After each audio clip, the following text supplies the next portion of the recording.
What gets you into college? Good SAT scores? High GPA?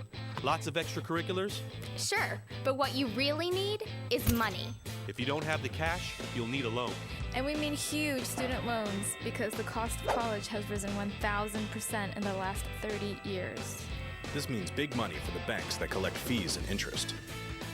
Now, millions of young people are starting their adult lives with an average of $29,000 of loans on their backs. Altogether, we're talking $1.2 trillion in student debt. And more people are finding it impossible to pay them back. Welcome to the student debt crisis. The increasing demand for higher education and cuts to state funding gave colleges a huge incentive to keep inflating prices. I graduated about a year ago, currently in $35,000 of debt. I am in debt about like $25,000. I owe $23,000.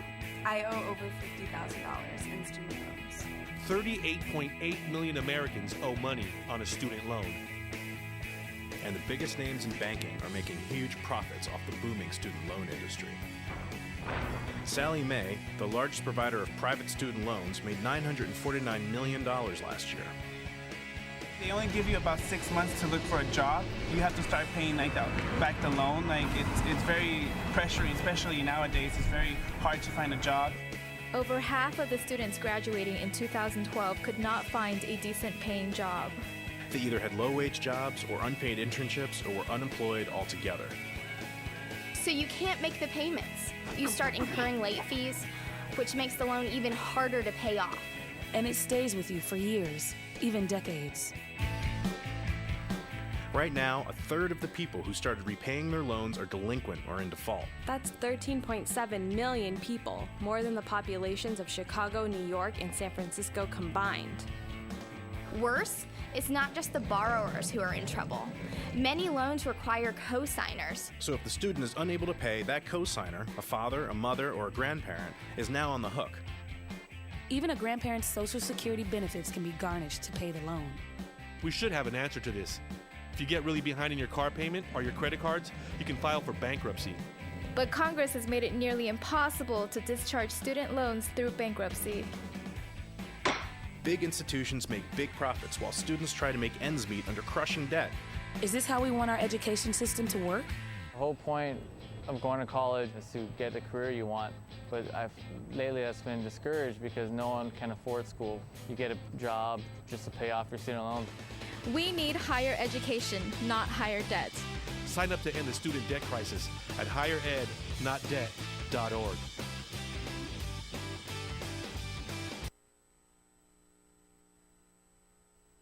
Two anti-government, self-described revolutionaries have shot up a pizza restaurant as well as a Walmart in Las Vegas. The internationally syndicated political series, The David Pakman Show, provides progressive talk, analysis, and interviews with the nation's youngest radio and television host, David Pakman. Find out more and catch up on all the latest episodes by visiting our website at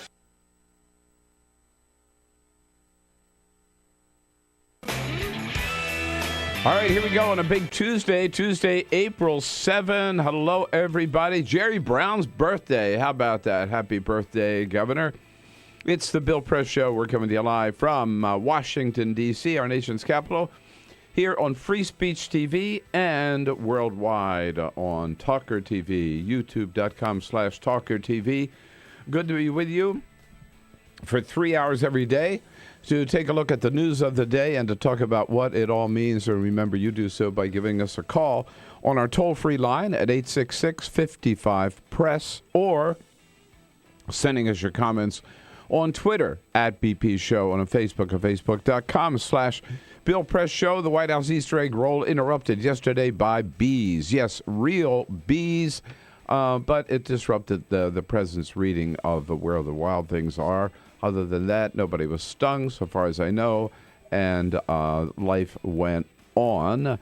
Chuck Schumer, senator from New York, has said that he supports the Republican Senate bill, which would give Congress a veto power over any Iran deal reached by June 30, That is exactly the opposite of what President Obama wants.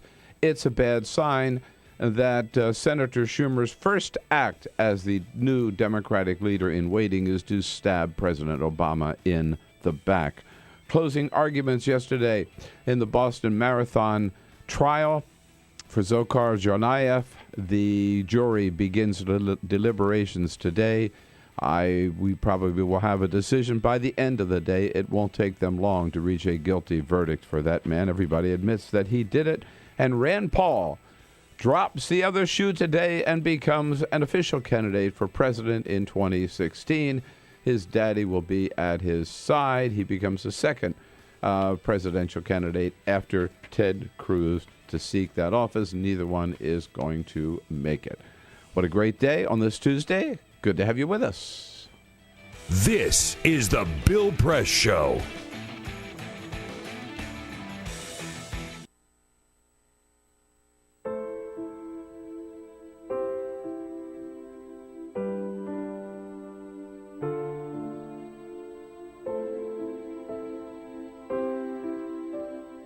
I have run these canyons for 6 million years.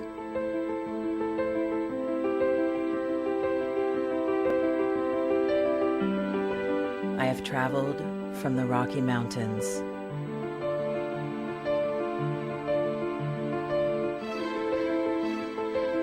to the deserts, through scorching heat and freezing cold, from the land of the dinosaurs to fields of food.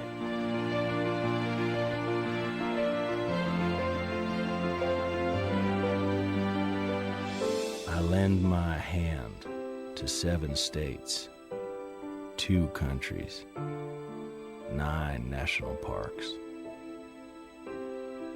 and 36 million people across an arid West.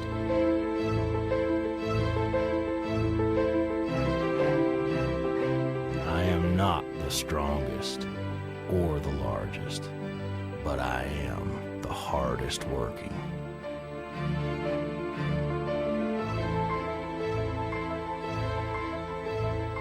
People love me. My playfulness, my beauty, my power,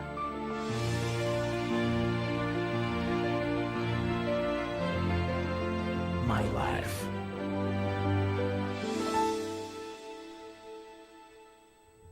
But I don't think I can offer any more.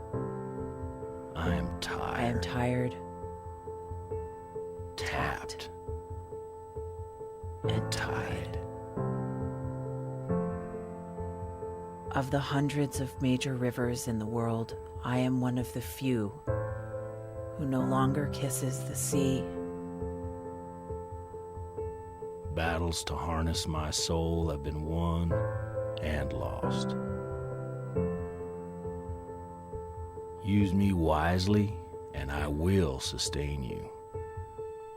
Use me like you have, and I will break. My name is Red. The Grand River Red. The American Nile. The Canyon Maker. I am the Colorado River. And I am the most endangered river in America.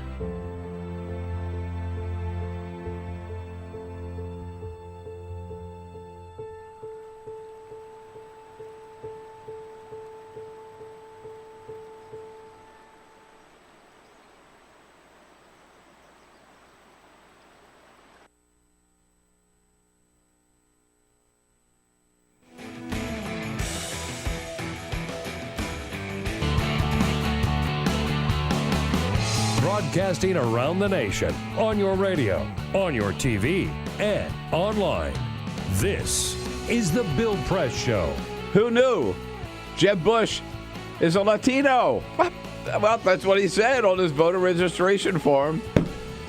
Oh, my God, you can't trust these Bushes, that's for sure. Hey, hello, everybody. What do you say? Tuesday, April 7. It is a big day here in Washington, D.C., and that's where you'll find us, the Bill Press Show, live from our nation's capital and our studio right in Capitol Hill. We are in the heart of the action just down the street from the United States Capitol building, bringing you all the news of the day from Washington, from around the country, from around the globe, delivering it to your doorstep or your car or wherever you happen to be, and giving you a chance to sound off about it. We want to hear from you. That's what makes this a great two-way street. Our little town hall meeting of the day, every day. And you do so by giving us a call to our toll-free line, 866-55-PRESS, or send us your comments on Twitter at BP Show and on Facebook at facebook.com/Bill Press Show. Here we are. The gang's all here. Peter Ogburn and Lisa Murphy. Hello, Bill. Hey, good morning. And you, the gang, of course. We welcome you most to join our team. Alicia Cruz is here to take your calls at 866-55-PRESS, and Cyprian Bolding on the job to boom us out to you on Free Speech TV and on TawkrTV. And what do you say, man? We thought yesterday Wisconsin had a little big Mo going into the final game, and Duke comes alive. Man, they really. Yeah, I don't know. Did you stay up? Did you stay up and watch it? No, I didn't. I had a feeling Duke was going to win that game. Neither did I. I watched the Nats yesterday afternoon, most of the game, but for the opener. Yeah. Sad. Yeah. But poor Nats. Hey, 161-1. That's our new goal for the season. Almost undefeated. Yeah, I mean, you don't expect them to go. Can't win every game. Can't Good win grief. every game, exactly. Lose one. Yeah, right. So what happened? What's your take on the playoff? It's pretty easy for me. Duke knows how to win. Duke's been there so many times. Coach K, this is fifth win. They know what they're doing. Yeah. And Wisconsin, as good of a team as they are offensively, they haven't really been here in a really, really long time. And the experience of having a coach that knows how to act in a final like that, knows what plays to call, and knows how to motivate his men to do that. Makes a difference. Makes a big difference. Yeah. It was a really close game, though, wasn't it? No, it was a close game. When I went to bed, it was like within two baskets. Yeah. But again, they're both strong teams. Duke didn't have the greatest season. They lost more games than they usually lose, but they still came into the tournament a number one seed. And as Travis Waldron was saying yesterday, doesn't matter how you play during the season. That's right. Yeah, you got to be really good at the right time, in the right place, and you can win it. That's it. Yeah, that's all that matters. That's what it's all about. Yeah. Anyhow, exciting finish last night, and the women tonight. Yes, correct? Indeed. Women are tonight. All right. UConn and Notre Dame. UConn and Notre Dame. Yes, indeed. And we got a great lineup for you today. It's a Tuesday, so the Gold Dust Twins, Arthur Delaney and Igor Volsky here, of course. Pardon me. Whoa, what's going on? Hadas Gold from Politico here to talk about the big Rolling Stone controversy. And Jen Bendery, a good friend from Huffington Post, on whether Congress is going to succeed in vetoing, or at least getting the authority to veto, any Iran deal that comes out of Lausanne on June 30. And President Obama holding an unusual event at the White House this morning. But first... This is the Full Court Press. Just a couple of other stories making news. A new Quinnipiac poll took a look at key swing states for 2016 to find out who was more popular. Leading the list in all three states of Ohio, Pennsylvania, and Florida was Hillary Clinton, but that's not what they were asking. They were asking to see which was more popular, marijuana legislation or the 2016 candidates. So they used Hillary Clinton, Jeb Bush, Chris Christie, Rand Paul, Marco Rubio, Ted Cruz. Cocktail up here. Get your cocktail there. And then put medical marijuana and recreational marijuana on the poll as well. Medical marijuana polled well over 80% in all of the polls, and recreational marijuana polled at over 50% in all of the polls, meaning that both of those were more popular than any 2016 candidate. God bless America. God Who bless would have America. thunk it? Ohio, Pennsylvania, and Florida would rather see recreational marijuana than Hillary Clinton, Jeb Bush, Chris Christie, Rand Paul, any of them. It restores my faith in the American right? people. Yes. Feels pretty Yes. good. It feels pretty good. There is a new device that you can buy for your kitchen. It's called the Pepper Hacker. The Pepper Hacker. It's a pepper shaker, like a pepper grinder. A wooden pepper grinder that you can have for your home. But what it does is, when you turn it on, because it is... It's electric. It's electric. When you turn it on, it shuts down Wi-Fi. It shuts down your electronics. It won't let you use, like it disrupts the data and the Wi-Fi connection for your phone or your iPad. In other words, when it's dinner time, everybody puts their phones away because they won't work because you have the pepper grinder on. Oh, get out. I'm serious. Oh, my goodness. It's ridiculous. It blocks We've gone the to signal. this level. It blocks the signal. Oh, yeah. I mean, come on. I like that idea for You know, kids just who are turn on their your- phone all the time. Leave your phone upstairs, which is what I do, or turn the freaking phone Well, I mean, off. it's not a problem for you or me. Like, I don't do that. But for other people, you can mess with other people. when they come So you grind pepper during the entire freaking meal? No. You just turn it on. There's a device inside the pepper grinder. Ridiculous. Do you know how many people will spend hours on the phone with Comcast trying to figure out why their phone won't work? I like it. I like when you have guests that come over, if they're like tapping away on their phone, I'll tell you one thing. they won't be able to use it. Totally stupid. Anybody invested in that device is going to lose their money. And should. So I got some sad news. Yes. It was just last week that we congratulated Gertrude Weaver of Arkansas on being the oldest person in the world. In fact, she said that one of the things she wanted was for President She was Barack. 116. I remember. yeah. I remember the story because John Allen from Bloomberg. God, let me was get in. there. Hang on, I'm getting All right. there. She was 116 years old. She said she wanted to have President Barack Obama at her birthday, when she turned 117, which is on the 4th of July, by the way. Yes, I remember. And yes, we discussed this story last week with Jonathan Allen. Well, the bad news, Bill, is Gertrude Weaver has passed away. Oh, She is no. She was the oldest person in the world for like 6 days. You made fun of me because I said President Obama had better get there fast I know. because there may not be a 118th birthday. I didn't realize there wouldn't even be a 117. Oh, no. So We have that on record. She had the crown for about 6 days. By the way, congratulations to Geraldine Talley of Michigan. She is 115 years old. I and wouldn't she want is this- now the oldest person in the I world. wouldn't want this These title. records don't last long. No. The title, you don't Exactly. get to have it for very long, This apparently. title is jinxed. Okay. Will you do me a favor? Yeah. I like immediately. Yes. Right? Okay. I want you to email John Allen. Yes. Let him know. And tell him that I was right. You were right. And I want. Bill was right. And I'm And will waiting, the president attend the funeral? and I'm waiting for his Right. apology. All right. Thank you. All right, I got to tell you, where I'd like to start today, and we always look around at what all the different events are in the news, and the one that we think is most worthy of talking about here to kick off the show, and this is the thing that really, I didn't even know about this until I checked the president's schedule last night, and I saw this, and I just about fell off my chair. Now, look, I love Barack Obama. Voted for him twice. I'd vote for him for a third time. Love me some Barack Obama. But he doesn't do everything right. Every once in a while he makes a mistake, and I think he's making a huge one today because on the president's schedule this morning, he is hosting an Easter prayer breakfast at the White House. Now, first of all, you just sort of have to ask, how long are we going to drag this Easter out, right? This is already Tuesday. Jesus, we had all last week, Holy Week, Holy Thursday, Holy Friday, Holy Saturday, Good Friday, Holy Saturday, Easter Sunday.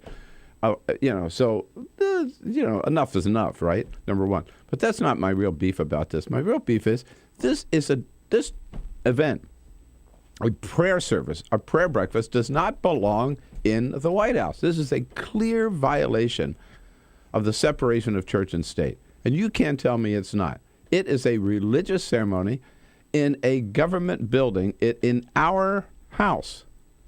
Now, look, the president wrong. I mean, starting with Thomas Jefferson, who first enunciated the principle of the separation of church and state, which is one of the fundamental pillars of our country. You know, we have observed this. And, there have been a lot of violations, and there's still violations today, like In God We Trust on the coins, and like the fact that the Congress starts off with a prayer. None of that should happen either. But this is one single event that the President Obama, has decided to hold at the White House, I think in clear violation of the Constitution and, again, the First Amendment and the separation of church and state, which, granted, I know somebody's going to call up and say, no, that's not in the Constitution. That's right, but the Supreme Court has reaffirmed over and over again that Jefferson was right and Madison was right. A separation of church and state. Now, number one, look, so I'm not saying the president is not a man of faith. He is. He and the first family went to church on Easter Sunday. Great. Good for them. They went to church. They went to a religious service in a church in Alexandria, Virginia, where they should go to a religious service, in a holy, dedicated place, whether it's a church or a mosque or a synagogue or whatever. And they did that. Yes, they had the Easter egg roll out on the South Lawn. That's where the Easter egg roll belonged. But the prayer service does not belong inside the White House. That's wrong. Not only that, to hold that in the White House is wrong. But get this. This is a prayer service for Christian ministers from all over the country. So this is a prayer service. This is a Christian prayer service only in the White House. Why? I mean, it's not only bad enough to hold a prayer service in the White House, but you would think if they were going to hold one, which I would still oppose, it would be an ecumenical prayer service where you'd have some rabbis and you'd have some mullahs and you'd have some Buddhist leaders and, invite the Dalai Lama. I don't care. But, I mean, you'd have a panoply of religious faiths to reflect the diversity of faiths in this country. No, these are Christian leaders. Ministers from all and leaders from all over the country who are coming only. I just think it's bad news and a big mistake again on the part of the White House. And you know what? Most people don't care. Most people think, oh, isn't this nice? The president's, showing that he's a man of faith. What I look forward to is a day when somebody can run for political office and not feel that they have to go to church every Sunday, and not feel that they have to talk about how much they love God, love Jesus, love the Bible. Let's put the religious fundamentalism aside. Nothing wrong with it. Put that aside in its proper place. And I want people who are going to find their direction and find their bearings and lead this country based on the Constitution and not on their reading of the Bible. And somebody running for president who's man or woman, who's got enough courage to stand up and say, my faith is between me and my God, and I'm not going to parade it around, and I'm not going to brag about it, and I'm not going to talk about it, and whatever I do, if I worship, I will worship privately in the right private place, or even public place, as long as it's not a government building. So bad signal, I think, the president sends here on this prayer. Wait a minute. Christian only. Do you think I'll have a sign? I'll be down there today for the briefing. Do you think I'll have a sign that says Jews not welcome? Oh, jeez, yeah, right. Buddhists not welcome. Muslims not welcome. Only Christians are allowed in the White House today. Christian prayer breakfast in our house, ladies and gentlemen. I own a piece of that house. I don't like it. Do you? 866-55-PRESS is our toll-free number. Let's talk about it. You weren't invited, neither was I, but we can still talk about it here on the Bill Press Show, 866-55-PRESS. This is the Bill Press Show.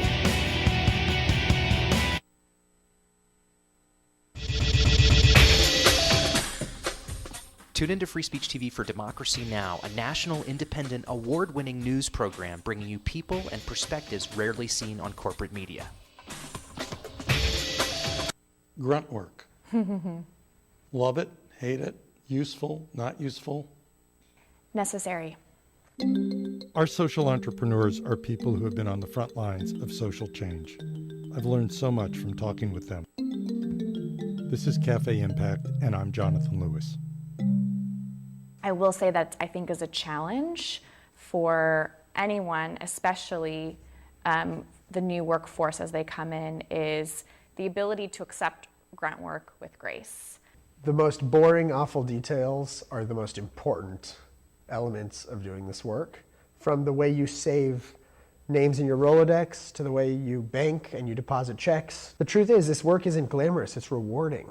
You don't go into this for the glamour, you go into it for the impact. And so it takes that determination to do the scut work to actually get anywhere. It can be really challenging in a first job for someone who's coming out of finishing school to have the enthusiasm that they do to make the type of social impact that they've dreamed of. And now they're here in this first job, and all of a sudden they're shouldered with all this grunt work. And they don't understand, and they don't get it, and they're resentful. Talk more about the power of answering phones. Sure, I did that myself, took out the trash, cleaned offices when I had to, and it's all good. There's power in being a good team player and in being somebody who sometimes has to support other people's leadership before you get to have your own moment in the sun. Is it hard to wait?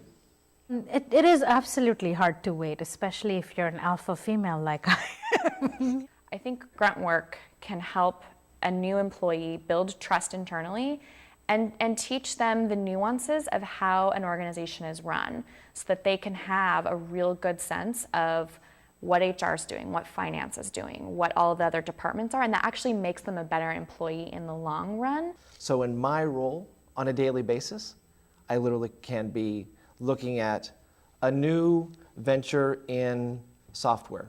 We could be looking at a microfinance deal. I could be making coffee, taking out the trash, and riding a tractor on any given day. Have you found people who thought it was demeaning that they were given this job, work in the front office and make the coffee when they graduated with all A's from this great university? Yeah, people like that just don't last very long in our world. If your approach to life is that, you're so smart and you're such a fabulous entrepreneur that you can't understand why people aren't giving you opportunities, it's really hard to advance.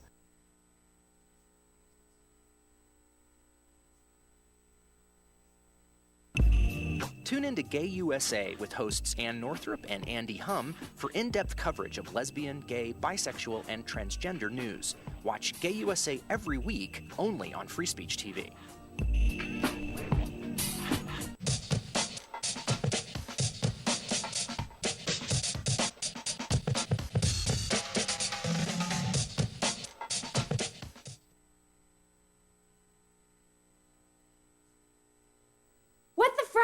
What the frack? What the frack? What the frack? President Obama, are you fracking kidding me? Reopen the EPA studies. In Texas, Wyoming, and Pennsylvania. Fracking pollutes our oceans. Fracking poisons our water. Fracking makes climate change worse. Fracking relies on toxic chemicals that cause cancer. Ban fracking now. Ban fracking now. Go on. Ban it. Ban fracking now. Please.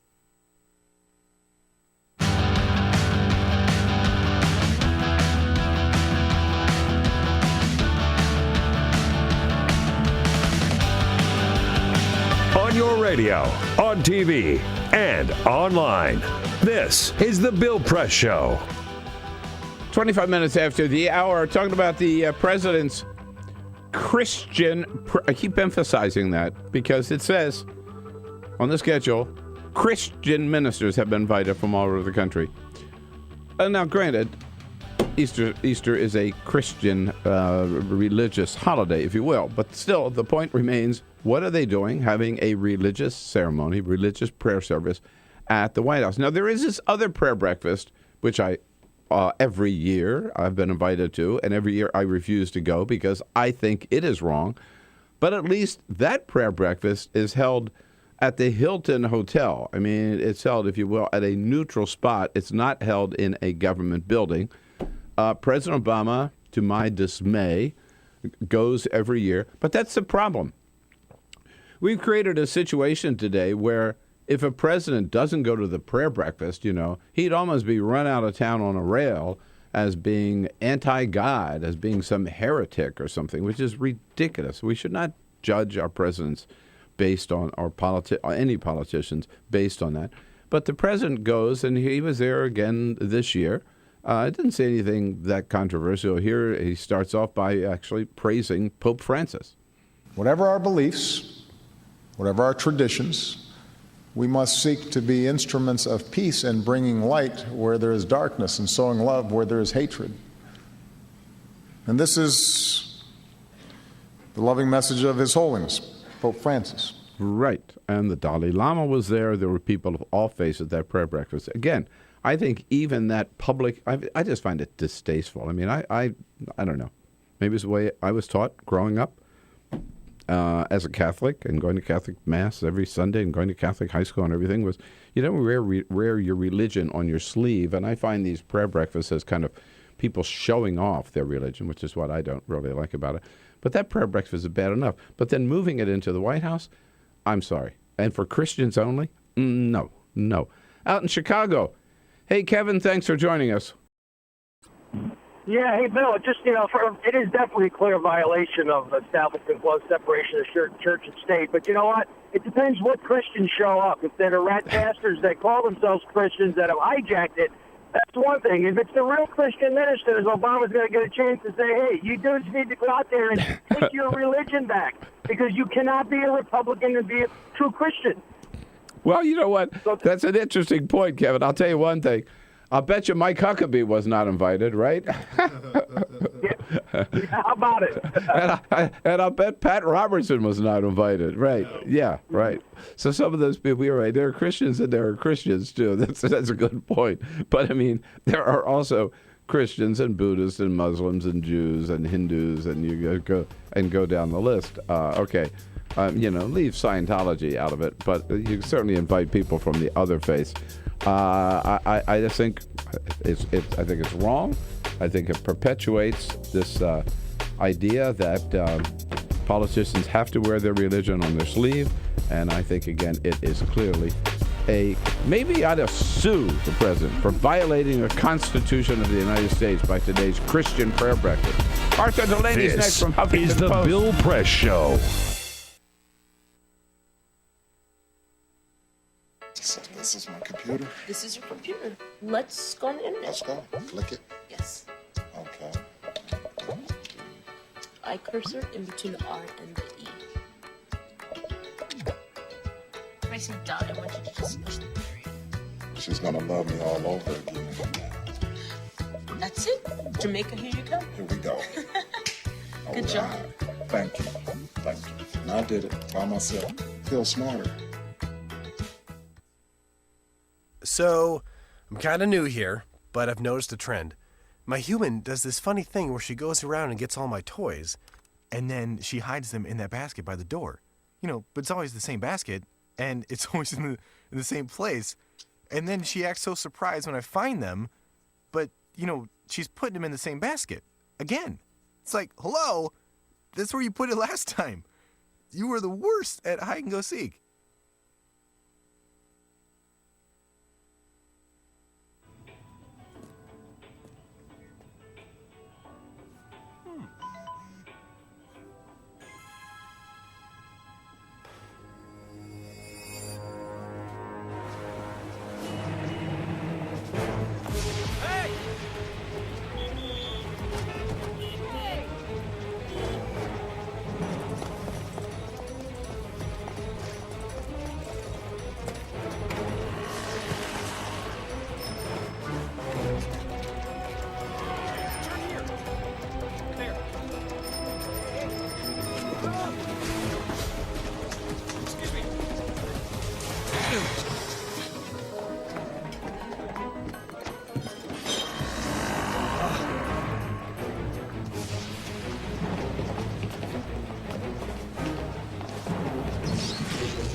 So, same time next week?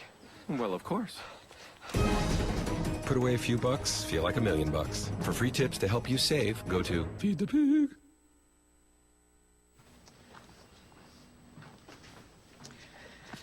All right. I know this isn't any fun to talk about, but we should. Okay. So who's going to do what? I'll pack the dead batteries. Great. I'll only put what I don't need into a duffel bag. Perfect. That's totally unhelpful. No problem. Meanwhile, I will try to comfort everyone by speaking in a calm voice. And I'll try to get the generator going without any gas. Oh, let's not forget the cell phones, which probably won't work. Right. And who is going to handle supplies? I can forget to do a list for us. Thanks, pal. Well, I think we couldn't be any less prepared. I'm proud of you guys. Talk to your kids about who to call, where to meet, what to pack. Visit ready.gov/kids for tips and information. Hey, thanks for stopping by. You know, I followed your character since the first episode. I'm a big fan. Big fan. Thank you. And listen, your storyline, it makes for incredible TV drama. Thing is, your drug use is very adult content. Too adult for the kids. So I'm gonna have to block you. Oh, man. Yeah. Well, have a good one. You're a nice lady.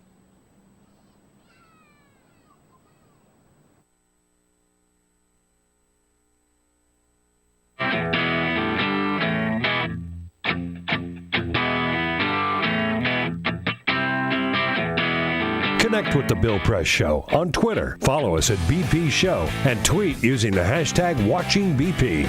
This is The Bill Press Show. It's 33 minutes. There's a leftover peep. I don't know what happened to this. We should have peep. I brought that in. Easter was 2 days ago. Happy Come on. Easter. Sure. Yeah, I don't think that peep is quite as soft as it used to be. That thing sounds like a baseball.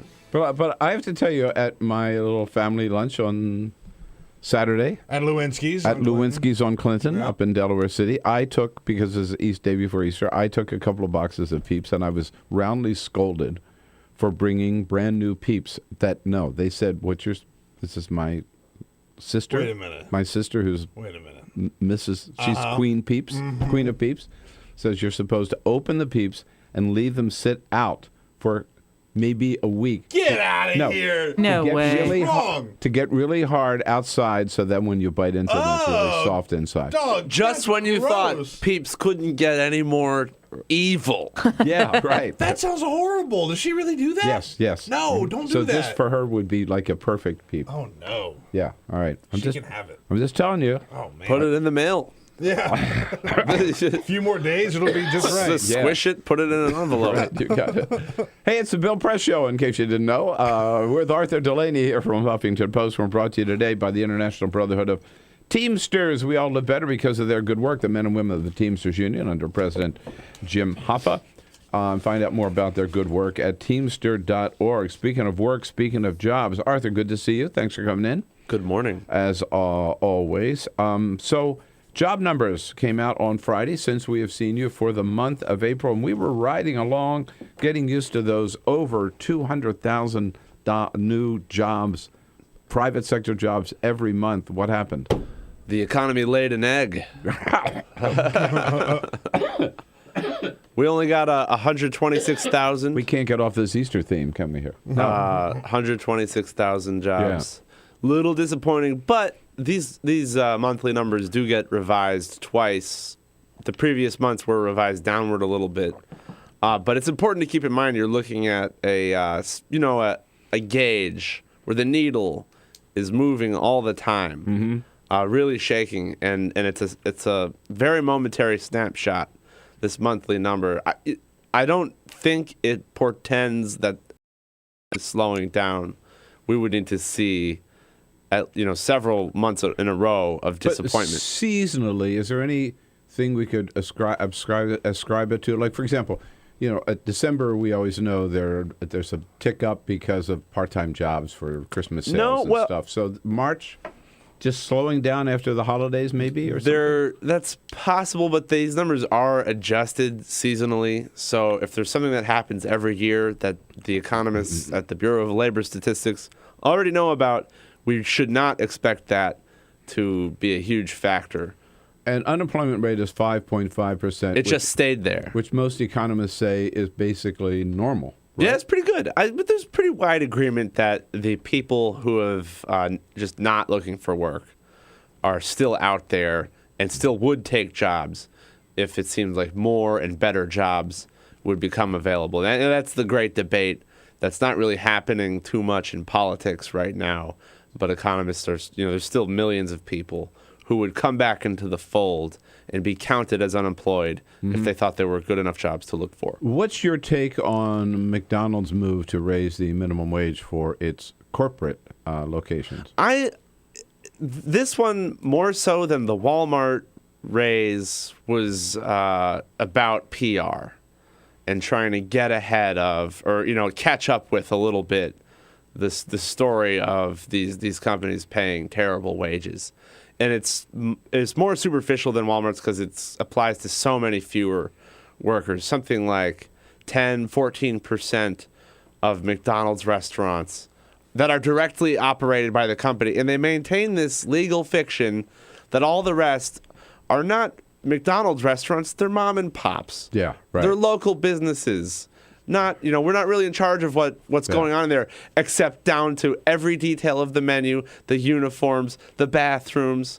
It really brought that to the fore, that McDonald's pretends that they have these local affiliates that they don't directly control. There is maybe because cities can exercise some control over the signage and the design of the building, right?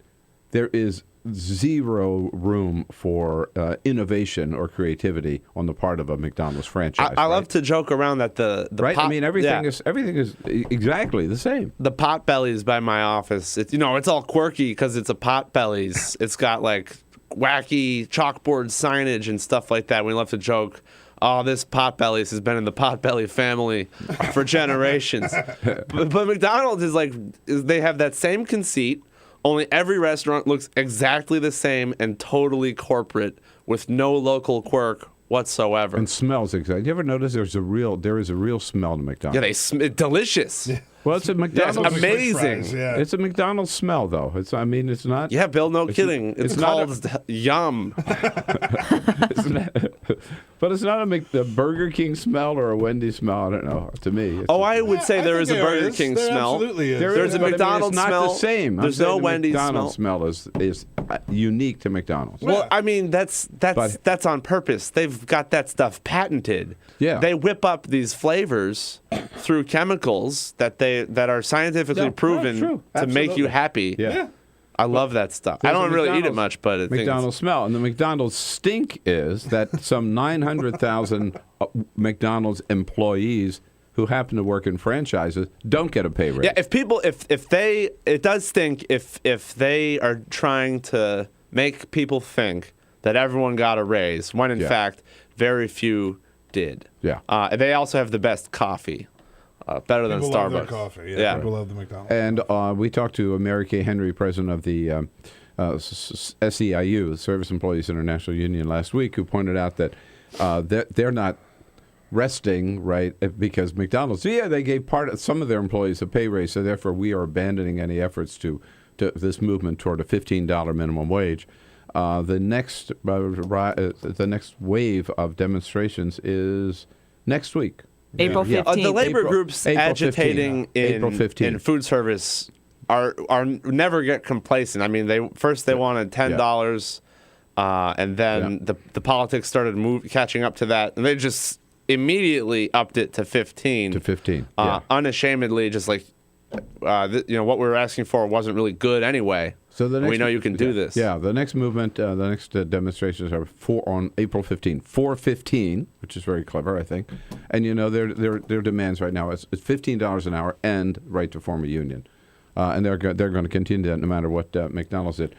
On a related topic, perhaps you've talked about how you know whether your job is a terrible job. I did a story on Friday in honor of Jobs Day with Linda Tirado, who wrote an extremely viral blog post that we made our top story one weekend in 2013. And it was about how poor people's bad decisions make perfect sense. And she talked about her own experience working as a line cook, working in food service, and having an unpredictable schedule and 2 kids and, having no hope of getting ahead. So, I'm going to smoke a cigarette or I'm going to, spend $5 on a hot meal at Wendy's. These are things that, middle-class people might look at. So, well, you're not going to get ahead if you're doing this stuff. And it was very controversial. People attacked her. Conservative news outlets tried to say she was a fraud. She wasn't. People like The Nation and Mother Jones went out and, looked at her welfare documentation and things like this. She was thoroughly vetted, and eventually she got a huge book deal and now is not doing these jobs anymore. But she gave me some criteria for how you can tell your job is terrible, and not knowing when your next shift is, not knowing what your paycheck will be, having a boss who can sexually harass you with impunity. These were some of the criteria. Or getting paid $2 an hour, right? Or we didn't even. That I think that goes without saying. And these are some of the other things. For instance, because your shift is unpredictable, you can't budget.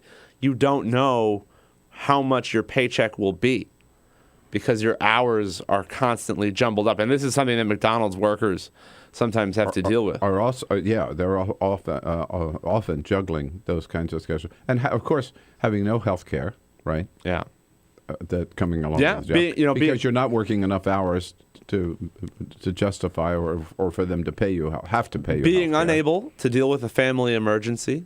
Mm-hmm. Not having a lot of it boils down to not having a good boss. You could make a good list, a long list.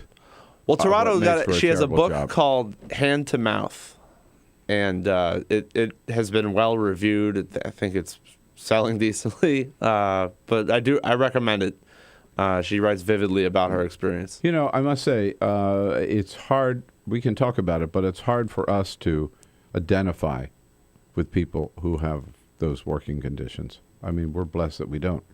I mean, absolutely. Peter's got the softest job in the world. You guys get up really early. Well, I don't know about that.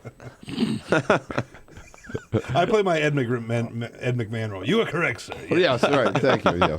Good one, oh wise one. Yeah, you better say that.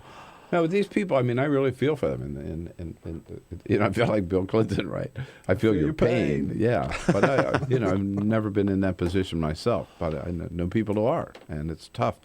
And on another related story, which I'm very interested in, allegations that people in Kansas are abusing their welfare checks on cruise ships. Only Arthur Delaney would be on top of this story, and he'll tell us about when we come back. Join the conversation, 866-55-PRES. If you've got one of those hand-to-mouth jobs, we'll continue with Arthur Delaney from Huffington Post when we come back. This is the Bill Press Show.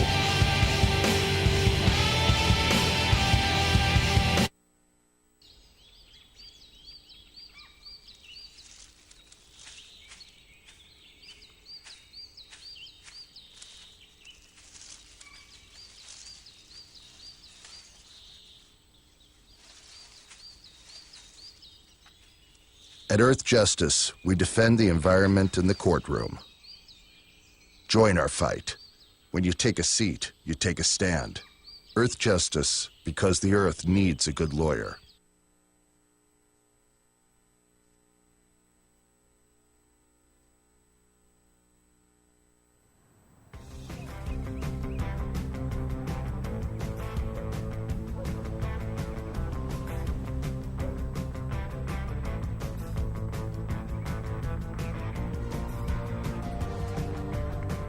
Sometimes when I'm walking down the street, I'm not necessarily looking out and seeing all these water-wasting lawns and people that aren't as connected to their neighbors and their lives as they could be. I'm walking down the street looking, going, edible oases, rainwater, fed landscape, and just looking at the possibility of these sort of landscapes up and down the streets of neighborhoods and communities all across this world.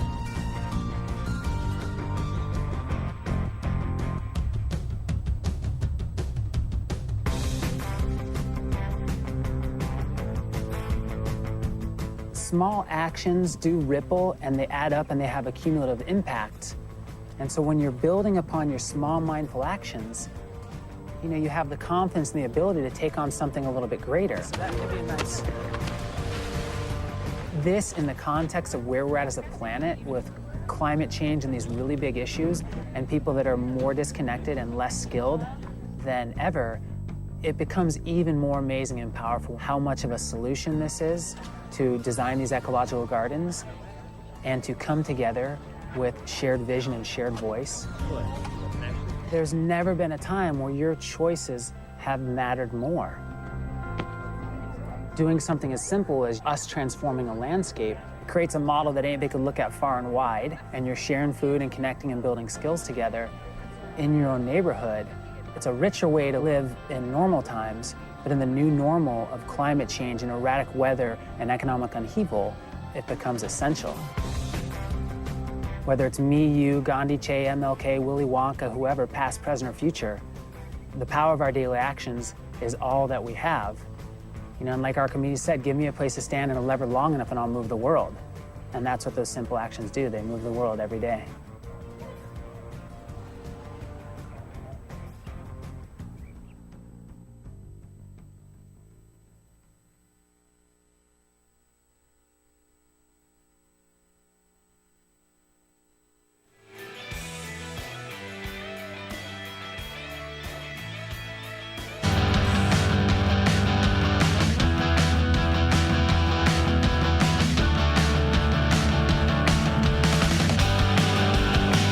On your radio, on TV, and online. This is The Bill Press Show. 12 minutes before the top of the hour, Igor Volsky from Think Progress. Of course, it's Tuesday. He'll be here at the top of the next hour right now. Of course, it's Tuesday. Arthur Delaney from Huffington Post here in studio with us. Now, what is this about? Cruise ships in Kansas, Arthur? Explain it. Kansas is outlawing poor people from spending welfare on cruise ships. I'm glad. I hate it when I'm on a cruise and the people in the cabin alongside, the stateroom alongside of me, are using food stamps. It just pisses me off. So they passed a welfare Come bill. on. This is just one. They've banned the spending of welfare at a range of businesses that are all frivolous, like tattoo parlors, fortune tellers, liquor stores. Liquor stores were already banned. Yeah. You can't use your welfare EBT debit card in that kind of business, But according to federal law. When they say welfare, what program We're talking are they really talking about? The Temporary Assistance for Needy Families program. It serves about 2 million, or fewer than 2 million families. It's actually, since it was basically squashed by welfare reform in 1996, it represents about 3% of the federal government's means-tested safety net. But it's the most associated with the term welfare. And for the past 5 years, Republicans across the country have been very busy trying to change the rules for it. And they can, because the welfare reform gave states wide latitude to administer it the way they want. And Kansas... it sounds ridiculous, the cruise ships. It is a little ridiculous, but How many cruise ships stop in Kansas City? I'm not sure. I haven't checked the schedule. Or Wichita. I don't think Carnival, it's right? The coast of Kansas is... Google Carnival. See if they stop in Kansas. The concept of banning welfare from frivolous businesses is one that is spurred by the occasional news report where a local TV station somewhere has done a FOIA request for where have TANF recipients locally withdrawn money from an ATM, and there's always like a strip joint in there, and there's an uproar. There's no effort to say that this is like a vast majority or a real scourge among welfare recipients, but from that point, it's taken for granted that this is something that's theoretically possible and worth lawmakers' time. I think they get a kick out of the messaging. Yeah. That we're making sure our tax dollars are not spent frivolously. That's only for the hardworking families. So an average recipient for one of these welfare, quote unquote, welfare grants, the average check would be how much a month? Well, the most you can get if you're a family of 3 in Kansas, if you're like in a populous county there, is $420-something per month. A month, okay. The amount varies wildly from state to state, right? Because of the aforementioned local but control. Even in California, it might be as much as what, maybe 600. If you have a big family, it'll be 600. I mean, it goes up and down depending by how many kids you've got. But in general, it's not a lot of money. You get more just from food stamps in some cases. So it's what I'm getting stingy to amount is of cash. how big of a cruise could you book on your $420 a month? And what evidence did they have of how many people have been using their welfare checks on cruise ships to necessitate this draconian legislation? I don't think this one was one of the ones with evidence. Remember, it just said it was this paragraph in the bill that's a list of places where. Oh, right. Yeah. And then cruise ships was, I thought, the oddest one. I think it's pretty for Kansas, weird. But they're also banning the spending of Kansas TANF out of the state, which I guess I can understand if they've got examples of that happening. You can't spend it out of state? Yeah, if you're a poor person, you got to stay there. Jeez. But I don't understand that either. What if the Costco's across the state line? A lot of this kind of legislation, right? For instance, drug testing, which has already been done in Kansas, it's just taken for granted that it's a problem. Or if someone challenges the proponents of this legislation, they will move back from the idea that it's actually a problem and say, well, it's theoretically something that we should all support, because nobody wants tax dollars spent frivolously. Right. Yeah. But you know what it all to me boils down to? Rather than see these are people who really need some help, and maybe ought to have some job training programs or whatever, right? Or creation of new jobs or something. These are people who are cheats. They're just cheating the government, and we got to crack down on them and continue to crack down. It's the old Ronald Reagan welfare queen. It goes to Ronald Reagan talking about seeing people use food stamps at the store, or someone told him he saw food stamps used at the store, buying a color television for or a something. steak, or using you use welfare and food stamps the same way these days. Yeah. They're on debit cards, and anecdotes about people buying stuff that the person telling the story thinks they shouldn't buy. Well, I will sleep better tonight knowing that any poor people in Kansas are not using the welfare checks to go on cruise ships. That's good. Get some good sleep. Not in Kansas or anywhere else, Arthur. Wouldn't have known it without you. Thank you, Arthur. Thanks for coming in. You're welcome. Always good to see you. See you next Tuesday. Next Tuesday. Say hello to Jack. We'll be right back. Tell you what the president's... Oh, that's next hour.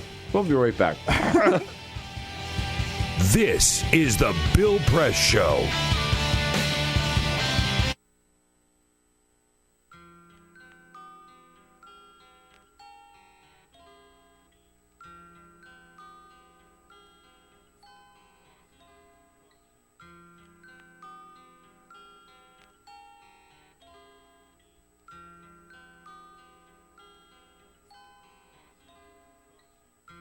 Just this month, my bill was like $138. Even at one phone call a week cost me $40 to $50 every month. I am living on a fixed income of SSI, so this is really a great hardship. Families are being punished when they incarcerate their children, they incarcerate the whole family.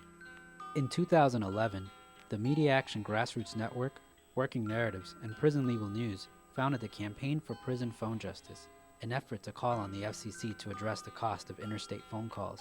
The campaign mobilized prisoners to send hundreds of letters. Advocates and families filled out postcards, met with elected officials, and signed petitions.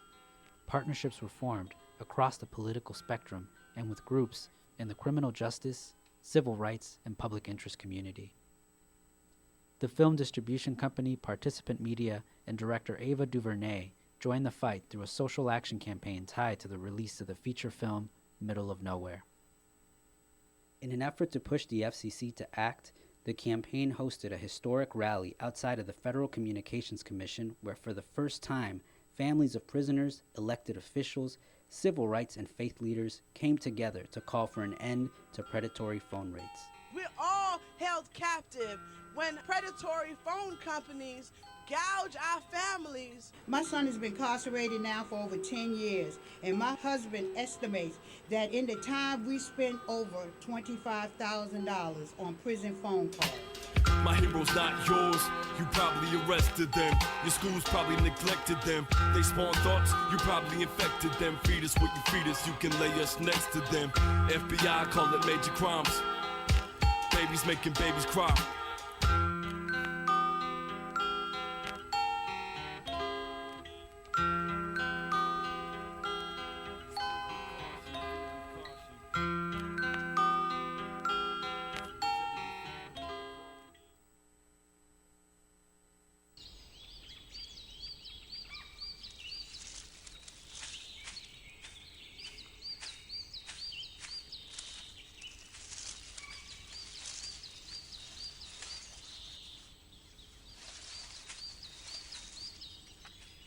At Earth Justice, we defend the environment in the courtroom. Join our fight. When you take a seat, you take a stand. Earth Justice, because the Earth needs a good lawyer.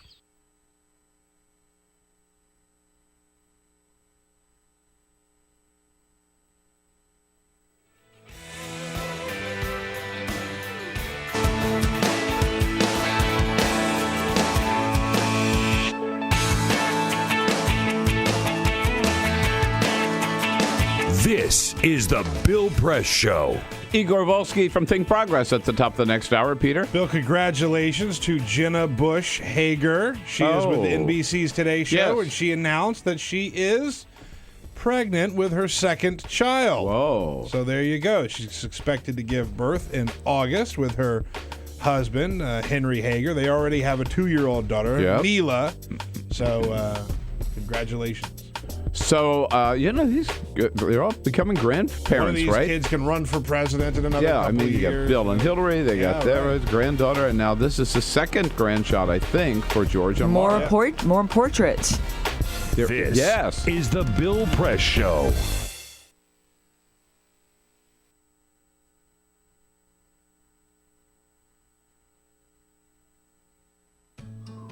You wouldn't let money just blow out of your house. So when your AC or heater is on, make sure the doors, windows, and fireplace flue are shut tight. If you're headed out, turn down the AC or lower the heat by 10 degrees. And always keep your water heater set at 120. A little bit of common sense goes a long way. Get more great tips at energysaver.gov.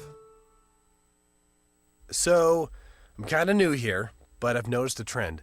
My human does this funny thing where she goes around and gets all my toys, and then she hides them in that basket by the door. But it's always the same basket, and it's always in the same place. And then she acts so surprised when I find them, but, she's putting them in the same basket. Again. It's like, hello, that's where you put it last time. You were the worst at hide and go seek.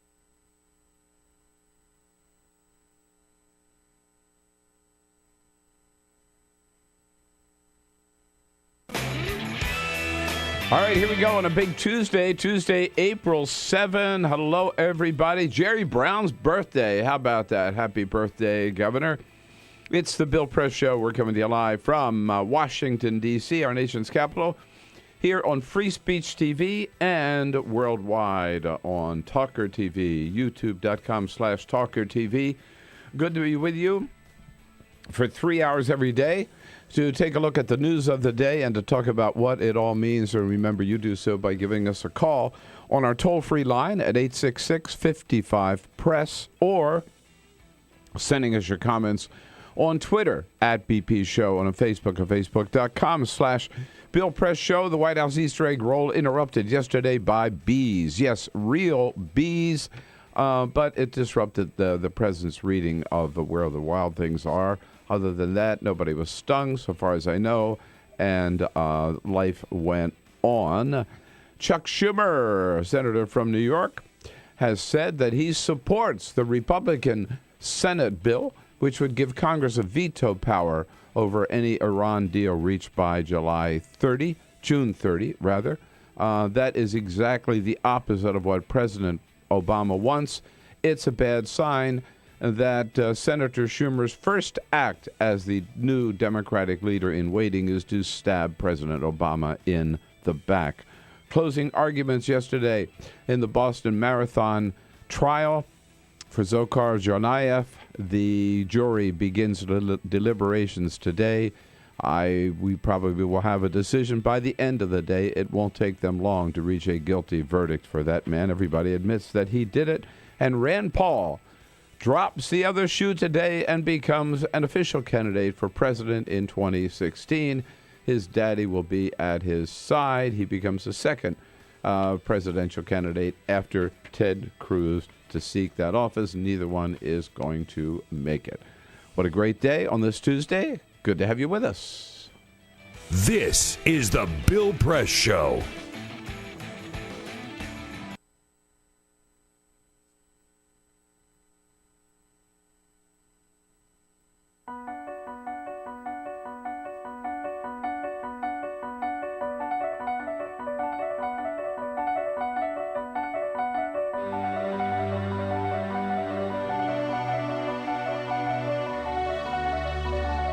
The most important issue on this planet right now is to protect and conserve biodiversity in the world's oceans. And I don't think people realize just how intimate our connection is with the oceans themselves. Not only do they provide the very foundation of life and control our weather, but life just simply could not exist without a healthy ocean. The real problem, though, is apathy. It's all out of sight. It's all out of mind, and people don't even think about it. But it doesn't matter whether you live in Peoria or on the coast. The fact is, whatever happens in the ocean affects all life forms on the planet Earth. If the oceans die, then civilization collapses. We all die. We cannot live on this planet without the oceans. This is, in fact, not the planet Earth. It's the planet ocean, but because we're a land-dwelling species, we refer to it as Earth. But it is the planet ocean, and the oceans are the heart and the foundation of all life on the planet.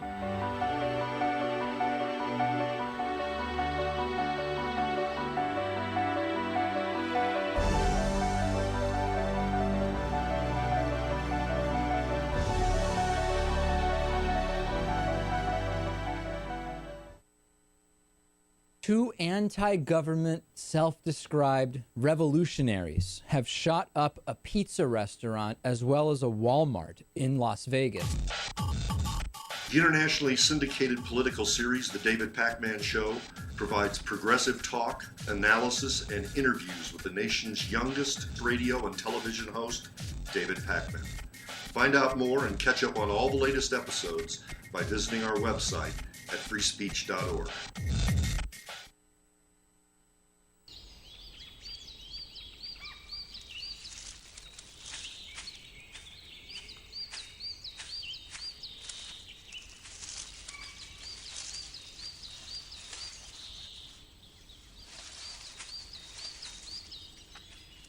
At Earth Justice, we defend the environment in the courtroom. When you take a seat, you take a stand. Earth Justice, because the Earth needs a good lawyer. Tune into Gay USA with hosts Ann Northrup and Andy Hum for in-depth coverage of lesbian, gay, bisexual, and transgender news. Watch Gay USA every week, only on Free Speech TV.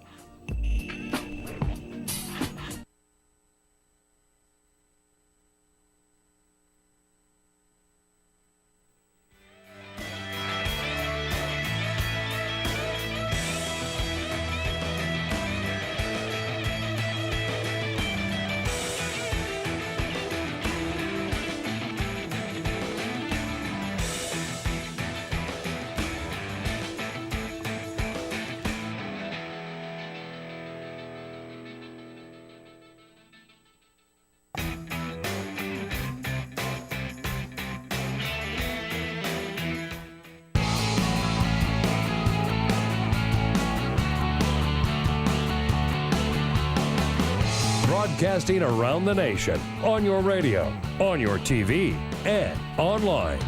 This is The Bill Press Show. Well, we now know that the next president is going to be either a woman or a Latino. Because Jeb Bush, of course, filled out his voting form and said he's Hispanic. Oops. Little did we know. Hey, hello, everybody. What do you say? Good to see you on this Tuesday, April 7. We're coming to you live from Washington, D.C., our nation's capital. It is the Bill Press Show. Good to have you with us. And thank you for making us your choice of the morning. And a good one it is, because we'll tell you what's going on here in our nation's capital, around the country, and around the globe. Not only that, we'll give you a chance to sound off and tell us what it all means to you, what you think about the latest up in Boston.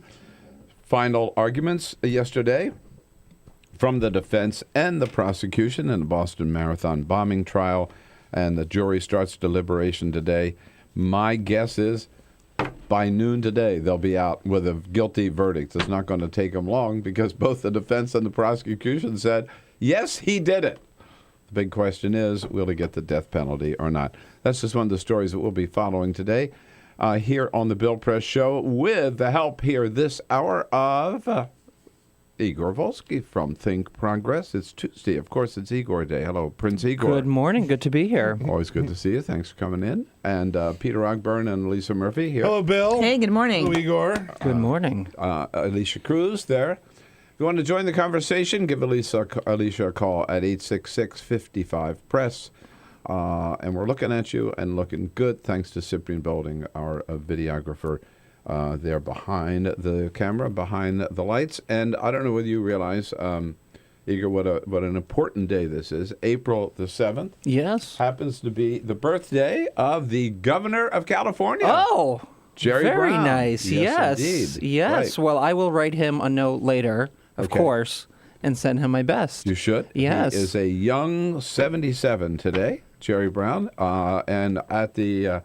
I think he's at the top of his game these days. In this second term, so on top of his game, people are calling for him to run for president. Yes, including me. Draft Jerry Brown. Are you leading that movement, Bill? I don't know that I'm leading it, but He's not against it. You're out front. I certainly enjoy it. He would certainly liven it up. Yeah, if it were he to jump in. Yeah, very funny guy. Speaker Boehner's here. He wants to do a special little song for him. Is that right? Well, everybody loves Jerry Brown. This is your birthday song. It doesn't last too long. Hey! There it is. This is a short little version. We'll kick him out now. The short and sweet. Yeah, isn't it nice? Right. People nice. Turning out to wish Jerry Brown started right here. Happy birthday. So Igor here with us for the first half hour. Then Hadas Gold joins us from Politico, Jen Bendery from Huffington Post, and Kristina Wong from The Hill. Boy, what a busy day here. We got the revolving door going at the Bill Press Show today. But first, this is the Full Court Press. Just a couple of other stories making news. Yes, Peter. Enduring Brother is back at it. He broke his record again. We told you this story yesterday about Lulu the panda at the Panda Center. No. Now I know who you're talking about. Yeah. He set a record for the longest panda sex session ever. Oh. Right? And how long was that? It was a little over 17 minutes, but he's broken the record again. He's broken the record again. Wait, pandas don't have sex that often. 18 minutes and 3 seconds. Pandas, seriously, pandas don't. I mean, it's like once every 3 years or something. I don't think that's true. I don't think that's true at all. Well, not for Enduring Brother. No, Enduring Brother, known as Lulu, but they called him Enduring Brother because of his enthusiasm and his stamina in the sack. And his endurance. He must have had some beats, I think. He must have had the super beats. I think he had super beats. He broke his own record. It was a little over 17 minutes. And now it's what, 18 minutes? Now it's 18 minutes, 3 seconds. So congratulations to Enduring Brother. Man, who's the person who times that? Go. Well, they say that, like, the average panda sex session is around, like, a minute and a half. Okay, so this is very impressive. He's like, he's in it to win it, man. Is that with foreplay, or do they not count that? I don't know about how much foreplay is happening, But that doesn't count in the. That doesn't count. No, I don't think so. I don't think know. that counts I as don't know. actual sex. My take on this yesterday, Igor, was 18 minutes and 3 seconds. If you know how to do it, it shouldn't take you that long. Okay.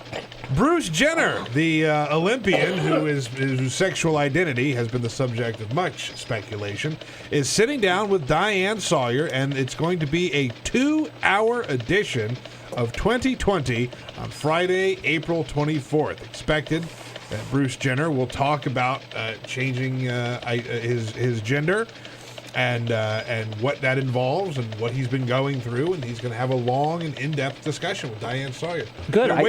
They're waiting for the sweeps week to hit. So April 24th, we'll find out what's happening. Yeah, it's one of those key moments, I think, where, a lot of people really learn what it means to be transgender, assuming that that's what he is. Of course, we don't know yet. And I think, he's been a national figure for decades, and for him to do this will speak to a lot of generations of Americans who aren't really familiar. There's a lot of confusion out there about something like this. Yes. And so to have probably the highest profile person that we've ever seen go through it, it's interesting. We'll see how they treat it. It is a learning. A teachable moment? Teachable moment. It is for the American people. Yeah. And Jay Cutler, the quarterback for the Chicago Bears, put up a signed football for a charity auction, which is very cool. He signed it, put it up for charity. It was going to go to the Anti-Cruelty Society. Here's the problem. Nobody bid on the football. Oh, no. Opening bid was $100 is all to get a signed football by the starting quarterback of the Chicago Bears. Nobody even bid for it at all. So sorry, Jay Cutler. You would have thought that maybe the president could have called somebody would have somebody gotten from Chicago. $100 out of pity for crying out loud. Rahm Emanuel could have, right? Yeah. Some of his campaign Needs funds to every buy it. vote, yeah. Although he's ahead, so maybe not. Yeah. He felt, I'm fine, I don't need that. Right. Yeah. That is a good reminder, by the way. Yes, today, Election Day in Chicago. All of our good friends out of WCPT, on your way to work, stop by and vote or leave early and get out there. And very, very important, whether you're voting for Rahm Emanuel or Chuy Garcia. Vote today.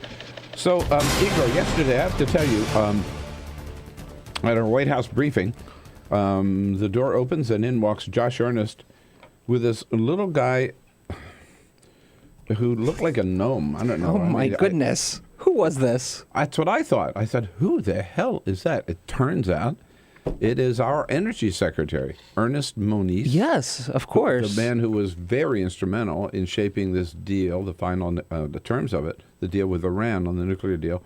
And he briefed us on the deal. And I got to tell you, he was really good, really sharp. I mean, he just started out, he said, let me approach it this way. There are 4 paths to a nuclear bomb. Plutonium, uranium, covert action, and I forget what the 4th one is, whatever. And then he says, okay, now I'm going to tell you how we have blocked every one of those ways. Boom, boom, boom, boom. Just, I was really Case impressed. closed. Basically, case closed. You know what I was thinking? Where was the guy to do that on Obamacare? They never had anybody who could come out and say, here's what it is, here's what it's not. Boom, boom, boom, boom, right? Yeah. So anyhow, this guy was good. I mean, and of course, it's going to be a hard sell. It's going to be a hard sell in Congress. There's bipartisan support for a congressional approval of some sort, giving this particular legislation that Democrats have now signed on to. Chuck Schumer of New York announced yesterday publicly, watch those eyes, Bill, that he would... Thank you, Chuck Schumer. that he would back legislation giving Congress a say, an up or down vote, 60 days to review the deal. The president says, look, Congress can weigh in when they lift sanctions, because these are congressionally imposed sanctions, the most substantial sanctions on Iran, so they're going to have their voice. But if they do so now, that really establishes a precedent that says that a president can't make an executive deal like this, like he has for years and years and years through numerous different administrations. And so the important thing now, he says, is as we move towards June, is working out all the final details and making sure, Bill, that all of those pathways to a bomb are actually closed off, because really the key here is going to be in the details. Where can inspectors go? How frequently can they go? How and where does all of the extra plutonium that that Iran was going to get rid of, how are they going to do that? And that's going to be critical. Well, that is one of the items that still has to be resolved.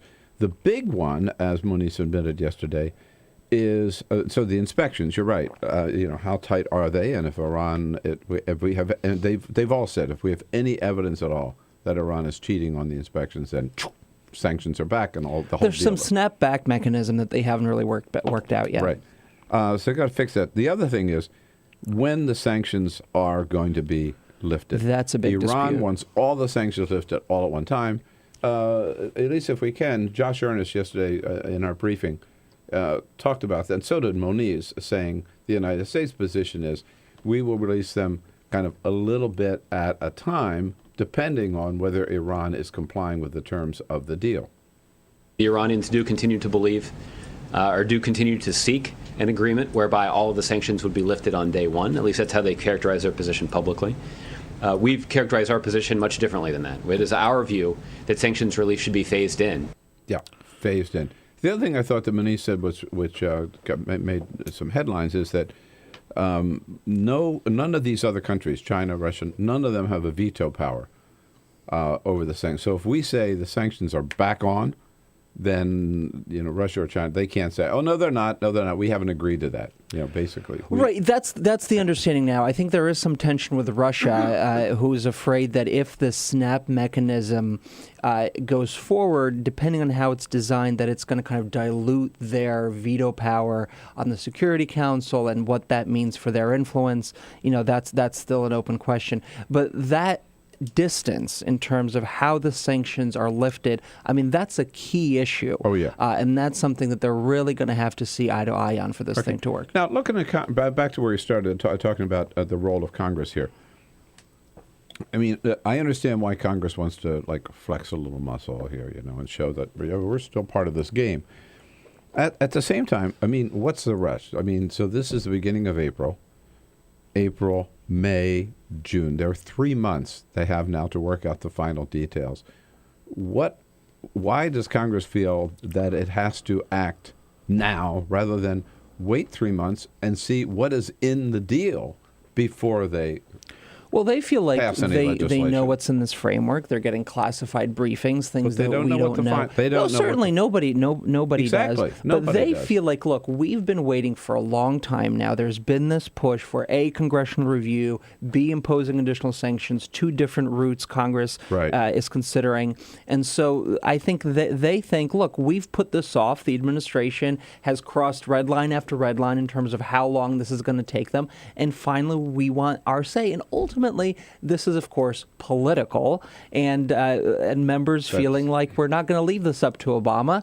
We want our voice heard. All right. So then my response to that is, last October, I'm President Obama, last October, I asked you to give me authorization for the use of force against ISIS in Iran. What the hell have you been doing? You've had 8 months and you haven't done anything about it. So, I mean, this idea that they're in a hurry, and if you give them authority, they'll get something done right away. But the administration always said, yes, we want this authority to go after ISIS in Syria and Iraq, but we also feel like we have existing authority to go after them, so we don't really need it. It would just be nice if you guys gave us that cover, which, yes, Congress, there's no support for that on either side of the aisle, actually, for Congress, what the Obama administration has drafted. But they demanded. They said, we want to do this. We want to do this. So President Obama, finally, you're right, changed his position, said, still don't think I need it, but if you want to do that, fine. They haven't done anything. They haven't done squat. And, so this idea that if you give Congress even an opportunity, they're going to get anything done, I find ludicrous. But I want to ask you about the role of Chuck Schumer as well. So here's the new Democratic leader in waiting. In waiting, yes. And his very first action is to stab President Obama in the back. Why? What does this say about where he's going? Well, look, I think he looks at opinion polls. He looks where the country is, and he Most thinks... people support this deal. Most Opinion people polls, support most this people deal. support Yes, the they deal. do, but I think they also support congressional weigh-in, which is, kind of where everybody is on this. It's hard to find a Democrat who will say, well, let's leave this in the hands of Obama and let Obama handle this. Everybody here some kind of review opportunity, or some kind of review. But the question is veto and whether Schumer, or not they have 67 votes. The yes. Corker legislation would give Congress the authority to veto the deal. Now Schumer says it doesn't mean we will veto. It just means we just want the vote. We have the authority to veto. But, I mean, he's smart enough to realize the Republicans control both houses of Congress. If you give them the authority to veto, they're going to get the votes. Well, look, and at the end of the day, if you look at some of the reactions that Republicans have had to this deal, and this isn't to say, this is to leave, I think, Bob Corker, who's the chairman of the Foreign Relations Committee, out of this equation, because he has been actually fair to the deal and has been constructive about it. He has. He's been a reasonable voice. Yes, but you look at everybody else, particularly the 2016 voices of Rubio and Cruz and Rand Paul. These people aren't interested in a deal. Their opposition to it isn't kind of this detailed, nuanced understanding. And sure, you can disagree with the provisions here, but they don't want any deal at all. So the majority of Republicans here don't want a deal because it'd be a win for this president. Totally. It's total partisan politics. I agree with you 100%. And when we come back, you mentioned President Rand Paul. He announces today. What's that all about? And I mean, first of all, will he find a home in his own Republican Party? Igor Volsky, Think Progress, thinkprogress.org. This is the Bill Press Show.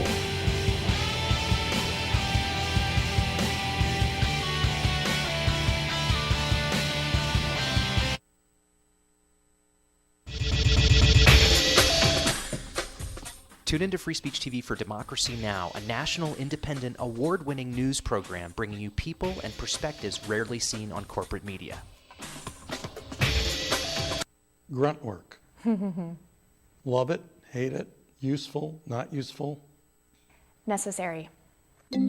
Our social entrepreneurs are people who have been on the front lines of social change. I've learned so much from talking with them. This is Cafe Impact, and I'm Jonathan Lewis. I will say that I think is a challenge for anyone, especially the new workforce as they come in, is the ability to accept grunt work with grace. The most boring, awful details are the most important elements of doing this work.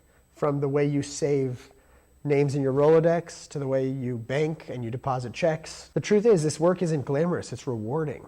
You don't go into this for the glamour, you go into it for the impact. And so it takes that determination to do the scut work to actually get anywhere. It can be really challenging in a first job for someone who's coming out of finishing school to have the enthusiasm that they do to make the type of social impact that they've dreamed of. And now they're here in this first job and all of a sudden they're shouldered with all this grunt work. And they don't understand and they don't get it and they're resentful. Talk more about the power of answering phones. Sure, I did that myself, took out the trash, cleaned offices when I had to, and it's all good. There's power in being a good team player and in being somebody who sometimes has to support other people's leadership before you get to have your own moment in the sun. Is it hard to wait? It is absolutely hard to wait, especially if you're an alpha female like I am. I think grunt work can help a new employee build trust internally and teach them the nuances of how an organization is run so that they can have a real good sense of what HR is doing, what finance is doing, what all the other departments are, and that actually makes them a better employee in the long run. So in my role on a daily basis, I literally can be looking at a new venture in software. We could be looking at a microfinance deal. I could be making coffee, taking out the trash, and riding a tractor on any given day. Have you found people who thought it was demeaning that they were given this job, work in the front office and make the coffee when they graduated with all A's from this great university. And, yeah, people like that just don't last very long in our world. If your approach to life is that, you're so smart and you're such a fabulous entrepreneur that you can't understand why people aren't giving you opportunities, it's really hard to advance.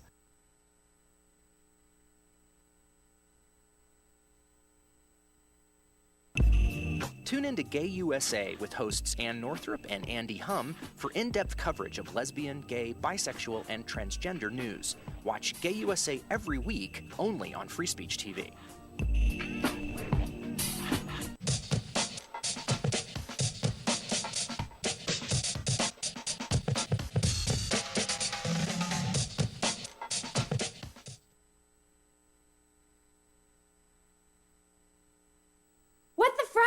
What the frack? What the frack? What the frack? President Obama, are you fracking kidding me? Reopen the EPA studies. In Texas, Wyoming, and Pennsylvania. Fracking pollutes our oceans. Fracking poisons our water. Fracking makes climate change worse. Fracking relies on toxic chemicals that cause cancer. Ban fracking now. Ban fracking now. Go on.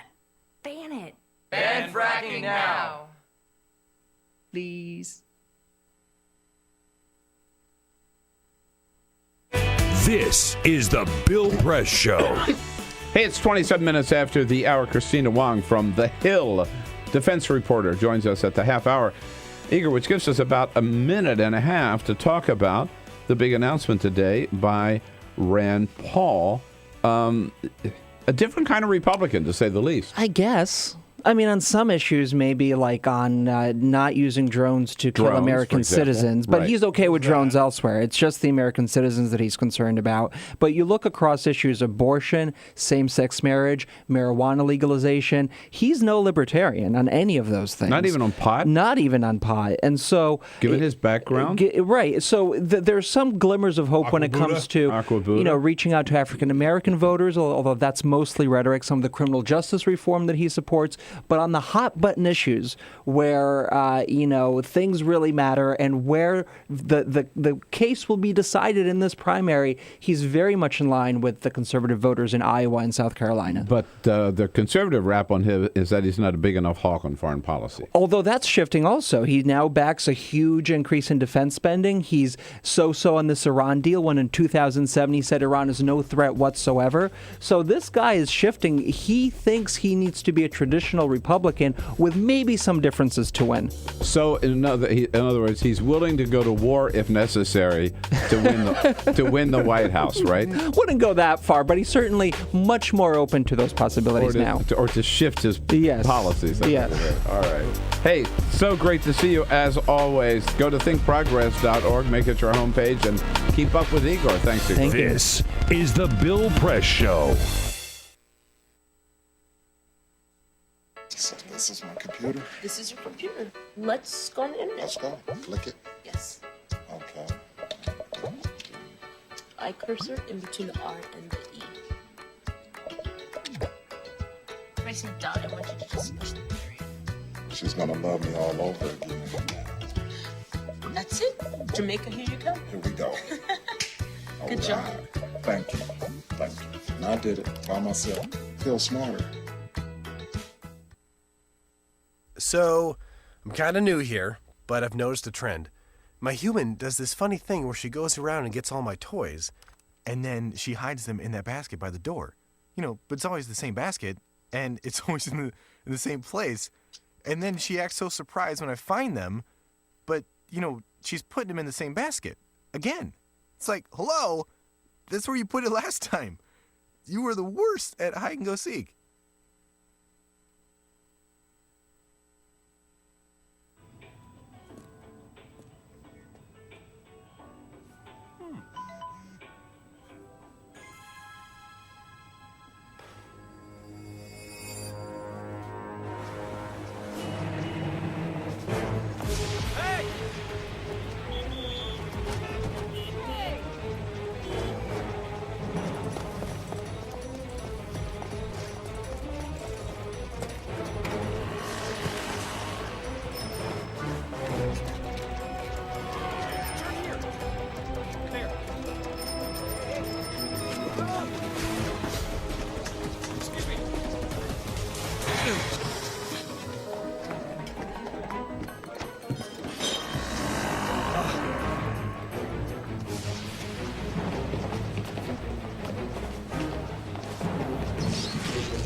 So, same time next week? Well, of course. Put away a few bucks, feel like $1 million. For free tips to help you save, go to Feed the Pig.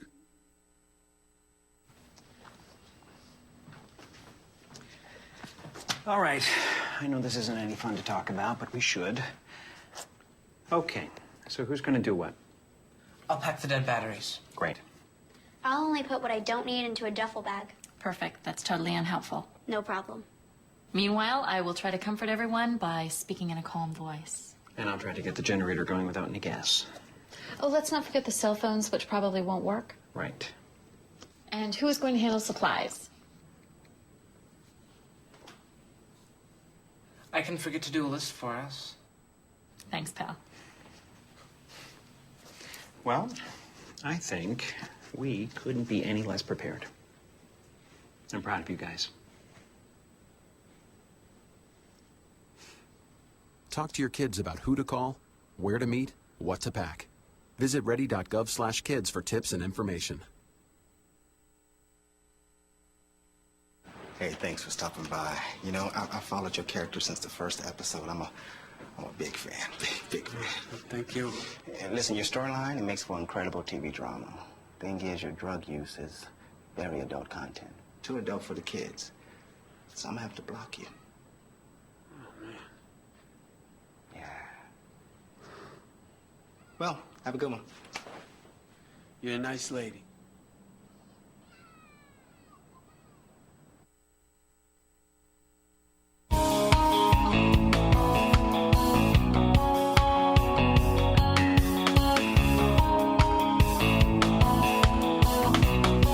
The most valuable morning radio show, according to The Nation magazine. This is The Bill Press Show. 33 minutes after the hour on a Tuesday, April 7. Hello, everybody. Great to see you. This is The Bill Press Show. We are here in our nation's capital, our studio on Capitol Hill. And we are brought to you today by the American Federation of Government Employees, the good men and women of the AFGE under President J. David Cox.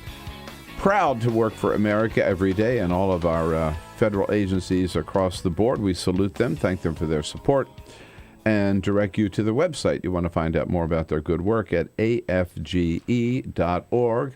Coming to you live coast to coast on your local progressive talk radio station, and coming to you live coast to coast also on free simulcast on Free Speech TV. And there we are worldwide with you on our video stream. TawkrTV, youtube.com/TawkrTV. Yesterday at the White House briefing for maybe the fifth day in a row, the dominant topic was the Iran deal reached in Lausanne last week and the various terms of it. And yesterday, Press Secretary Josh Earnest brought into the briefing room to bring us up to date on the terms of the deal and give us a lot of background about putting it together. Our Secretary of Energy, Ernest Moniz, who is an MIT scholar and played a very instrumental role as a nuclear scientist in shaping that deal in Lausanne. Kristina Wong has been covering these negotiations for The Hill, a great newspaper covering everything going on here in Washington at both ends of Pennsylvania Avenue, both the White House and the Congress. And Kristina joins us in studio this morning. Welcome. Nice to see you. Thanks for having me on. Thanks for coming in. So the president, the deal is, the framework of the deal now has been agreed upon. We have until June 30, which is not a etched in stone deadline, but that's the goal set by June 30 to put flesh on the bones of the framework, correct? That's correct. The White House has a big sales job ahead of it. It does. It does. Republicans and many Democrats are very skeptical. They want to look at the final terms of agreement of any kind of final deal. Well, it seems some of them are not even waiting to see the final terms of agreement. They already want to say either it's bad. That's true. They oppose it, or we want a chance to veto it. Right. And Congress will get a chance next week. The Senate Foreign Relations Committee is set to vote on a bill by Bob Corker, the chairman, and former ranking member Bob Menendez. He's actually still ranking member, but he's temporarily stepped down pending charges. Yeah. But didn't somebody else step up? A senator from Maryland, You are absolutely right. Senator Ben Cardin, Ben Cardin, from yes. Maryland, Democrat Right. from Maryland. He is temporarily serving as a ranking member, and he will have more clout as a ranking member. So this legislation, the Corker legislation, would do what? This legislation would require the president to submit any deal within 5 days. It would not allow the president to suspend or waive any sanctions imposed by the U.S., any unilateral sanctions imposed by Congress, until Congress had a chance to take a look at the deal and take a joint resolution approving or disapproving of the final deal. So in effect, the V word, right? Congress could veto the deal. They could, In which yes. case, according to this legislation, the president's hands would be tied. He could not go forward with the deal. Yes. And doesn't this contradict history? I mean, presidents have made deals, every president probably has made deals with foreign powers on various issues, particularly on nuclear disarmament. And there was a huge row when Senator Tom Cotton from Arkansas wrote that letter saying, Congress has to have a say, and then the administration came back and said, look, there's tons of executive agreements in where Congress didn't have a role. In fact, we have hundreds of them, so there is a bit, it does depart from typically what the administration is able to do. All right, now you said, I didn't realize this, there is a hearing scheduled for next week. Yes. In the Senate Foreign Relations Committee. Yes. At least this is the beginning of the debate, right? It is, yes. Right. And this is the legislation that Senator Chuck Schumer from New York yesterday announced basically he is supporting the legislation. Yeah, that was a huge development. He is expected to take over for Harry Reid as minority Harry leader. Reid's endorsed him, yeah. Yes. And so him stepping forward may give other moderate Democrats the cover to also back this legislation.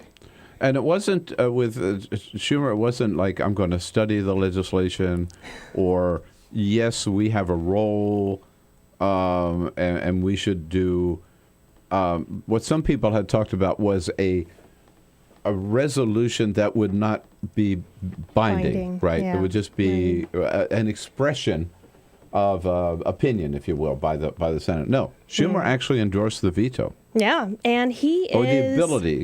the authority to veto. Yes. Right. Doesn't Yes. mean they would actually veto, but... Yes, and Chuck Schumer is one of 11 Democrats who have expressed support for Corker Menendez.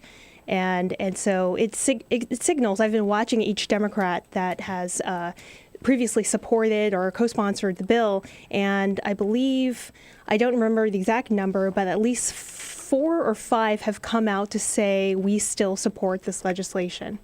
And so we're just waiting to see on the other 6 to see whether or not they still back it.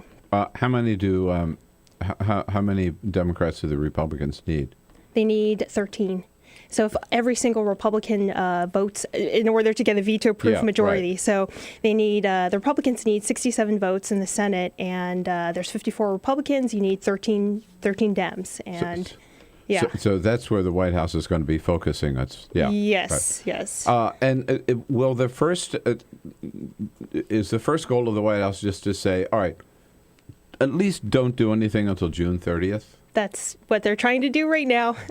And so you see President Obama, you see Secretary of Energy Ernie Moniz come out, and a lot of other, Anthony Blinken, coming out trying to sell the deal to members of Congress, and going on the media, going on Sunday shows and trying to explain the terms of the deal. Has the Hill done any polling outside of talking to members of Congress? No, not independently. Right, to see how the American has anybody in terms of how the American people feel about this deal? I think the members of the American public support a good deal. The last I've seen, I think there's a lot of noise. I think. And so right now, I think we're holding until Congress comes back and the American people can hear more. I think the rhetoric will start to, be drummed up again, and you'll have more of a. The public will get to hear more details next week when the Congress comes back into session. Yeah, well, part of those details came yesterday in our White House briefing, where Josh Earnest showed up with Secretary Moniz, you mentioned, who really looks like a character out of The Hobbit. I mean, oh, no, he does. He clearly knows his stuff, but the haircut is straight out of like 1820. I don't know what he's doing with that haircut.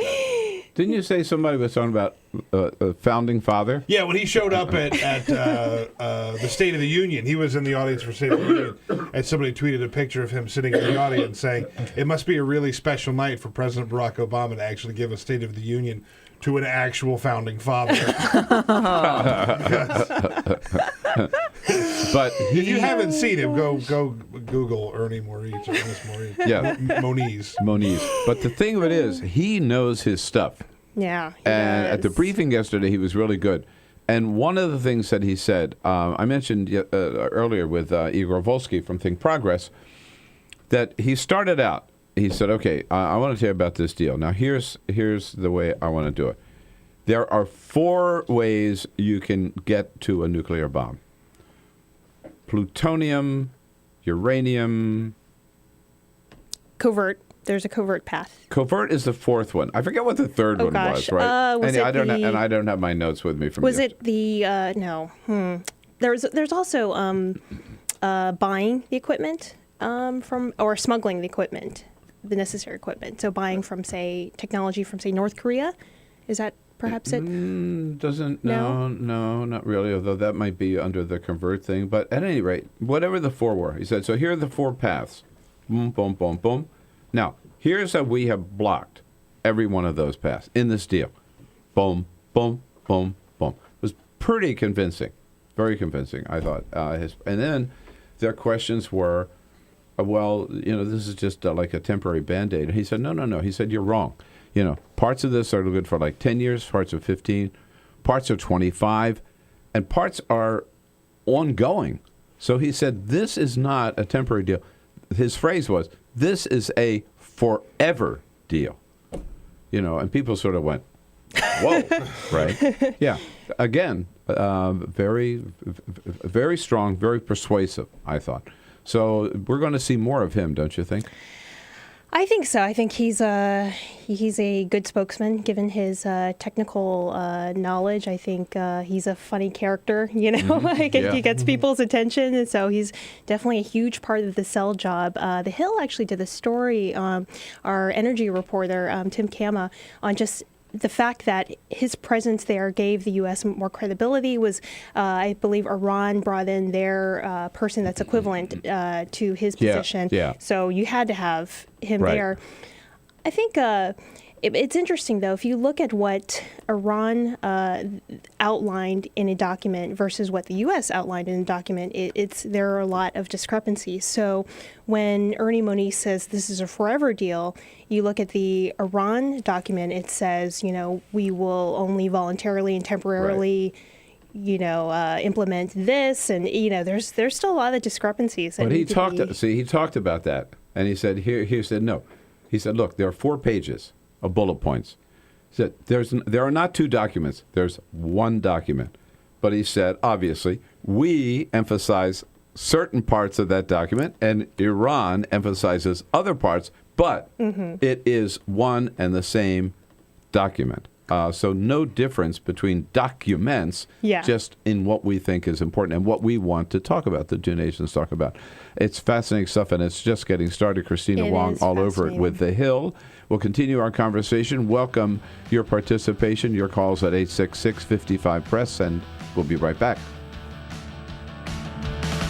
This is the Bill Press Show.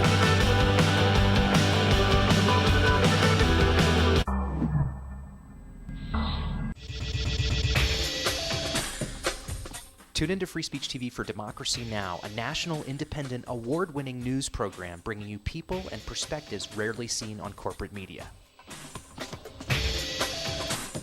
I'm the retired bishop with the Episcopal Church as the bishop for all chaplains in federal service. I read that there was a group of people that represented a sense of injustice that I had. We'd lost Zuccotti. I mean, there was a kind of a hope that maybe Trinity Church would be gracious and give refuge. We picked this day where we would gather and demonstrate that Trinity was closing its ears to what was happening. We marched around the block, and I realized that, my goodness, they're carrying a ladder. And I thought, well, this is the moment.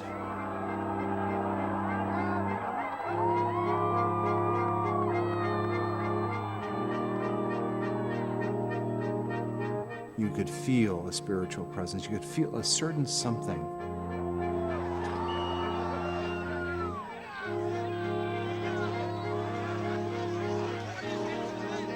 And then the cops came in. It got brutal. Yeah, I'm with you right here. Robin, I'm here.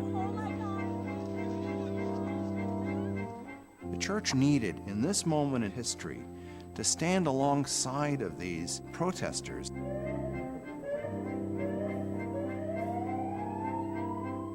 truth of Christ is found in the pews, is found in the institutional church, but it is also found in the streets. It's found in the honesty and the integrity, the insistence of people that you find in Occupy Wall Street.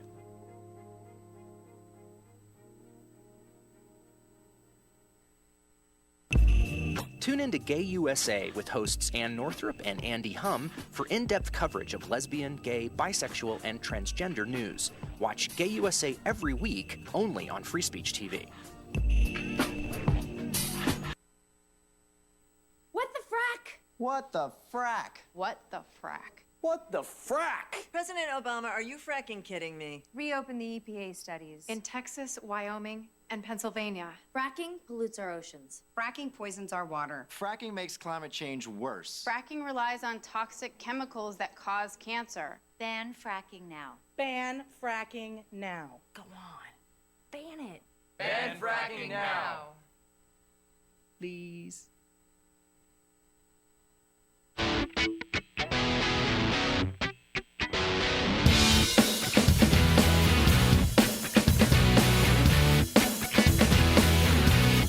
Seen on Free Speech TV and online on TawkrTV. This is the Bill Press Show. All right, 11 minutes before the top of the hour. Indeed, here we're talking about the Iran deal with Kristina Wong, who is defense reporter for The Hill. Kristina, again, good to have you with us. In terms of the deal, a question here from Beverly, who's out in St. David, Illinois. Hi, Beverly. Hi, how's it going with you guys? Hey, we're doing great, thank you. Hope you are too. What's up? I'm wanting to know why the Democrats are stabbing the president in the back and why the press isn't bringing this out. Good question. I think the president is maybe taking a more diplomatic approach to the Democrats and just trying to convince them. And appreciate the call, Beverly. So what do you think, Kristina? Seems to me the president doesn't want to publicly attack them because he wants to get their support. But his main message is hold your fire, isn't it? It is. First of all, it was hold your fire until at least March 24. Yes. And now hold your fire until June 30. Yes. And I think there's definitely enough votes to get past the Corker-Menendez deal or legislation past the Senate Foreign Relations Out Committee. of committee, yeah. Next week, you've got 10 Republicans, 9 Democrats on the committee. And the question will be, when does Majority Leader Mitch McConnell bring the bill to the floor for a vote, and how many Dems will then vote for the bill then before June 30th. Yeah. What's the rush? Well, the rush is that Congress is afraid that once sanctions start getting lifted, the pressure is off Iran. So they want to make sure this deal does not kick in before they've had a say. So I think that's the urgency they feel. Well, the sanctions will not be lifted, first of all, until there's a deal. Yes. And the White House has made it very clear. In fact, at least if we have, again, Josh Earnest mentioning yesterday, this question of when the sanctions are lifted is Yes. one of the real sticky points between now and a final deal. Because just before the break, we were saying Iran emphasizes certain things of this agreement, and we emphasize other things. One of the things that we emphasize is sanctions will not be lifted all at once. Here yesterday is Josh Earnest on that difference. The Iranians do continue to believe or do continue to seek an agreement whereby all of the sanctions would be lifted on day one. At least that's how they characterize their position publicly. We've characterized our position much differently than that. It is our view that sanctions relief should be phased in. Right. So the United States is saying that the lifting of the sanctions will be phased in and could snap back at any time given Iran's failure to comply. And Secretary Muniz added something to that yesterday. He said not only that, but none of those other nations at the table, not China, not Russia, not Germany, not France, not the UK, could veto putting the sanctions back on. That if we, United States, want to put those sanctions back on, we will do so. So he said it's veto-proof, basically, from other nations. All right. Which is that's a big deal. It's a big sticking point. Oh, it's a huge sticking point, and that's something I saw when reading actually both documents. Iran emphasizes at least once in their document that all sanctions would be lifted when the deal is implemented, whereas the U.S. says the sanctions would be lifted, in a phased approach after verification of Iran's compliance. So that's pretty huge. That's pretty huge. Yeah. And also, just one thing. There's also in Iran's copy, it says the deal would go to the UN, and the UN would then take a vote on it. And that, I think, members of Congress definitely fear that happening. Right. Well, it's an interesting process, a very important process. I do think Congress they're not in a hurry to do anything else, so I think they could afford to wait 3 months, and let's see what the deal looks like before they start opposing it. But there's let's face it, a little partisan politics playing its role here, too. Kristina Wong, great to see you, great to meet you. Thanks for coming in. Thanks for having me on. We'll be keeping in touch with you on this very important issue. Great. Thank you. From The Hill, thehill.com. And I'll be back and tell you what's on the president's schedule today. This is the Bill Press Show.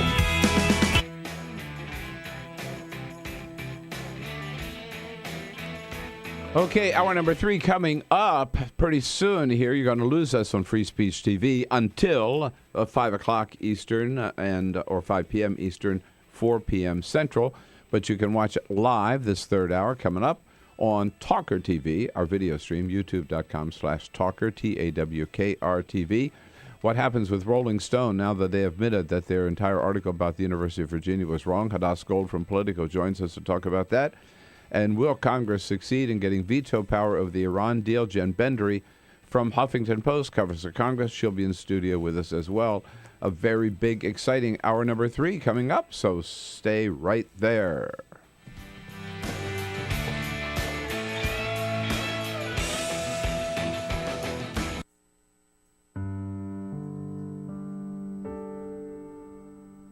A few years ago, plastic bag waste in our city came to a tipping point. It was clear. We had a bag problem. My department was tasked to reduce plastic bag consumption. We needed to come up with ways to change human behavior. So we asked ourselves, what do people really hate? Yep. Getting punched in the stomach. Preliminary studies showed that the consequences weren't severe enough to warrant behavioral change. Actually, can I get that double bagged? So we thought, what do people hate more than getting punched in the stomach? Kissing Helga. Hey, big boy. People didn't find her so offensive after all, so we had to get creative. How many bags? Okay, now, pour this ice water down your pants. We tried everything.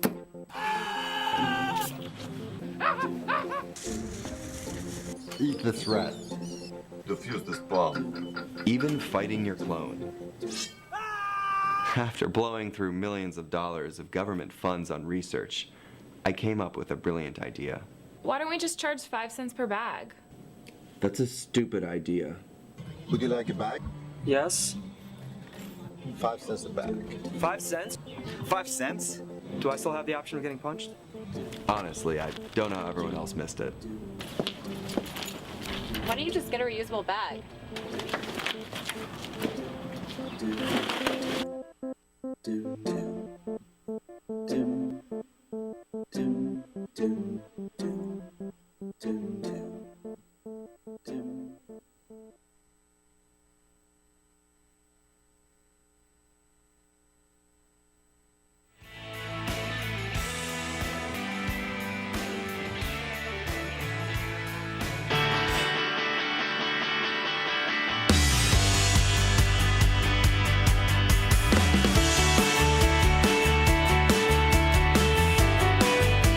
This is the Bill Press Show. All right, at the top of the next hour, Hadas Gold here from Politico to talk about the big Rolling Stones controversy, debacle, should call it. Then Jen Bendery from Huffington Post covers the White House and Congress for Huffington Post, joins us on the president's schedule today. I want to go backwards.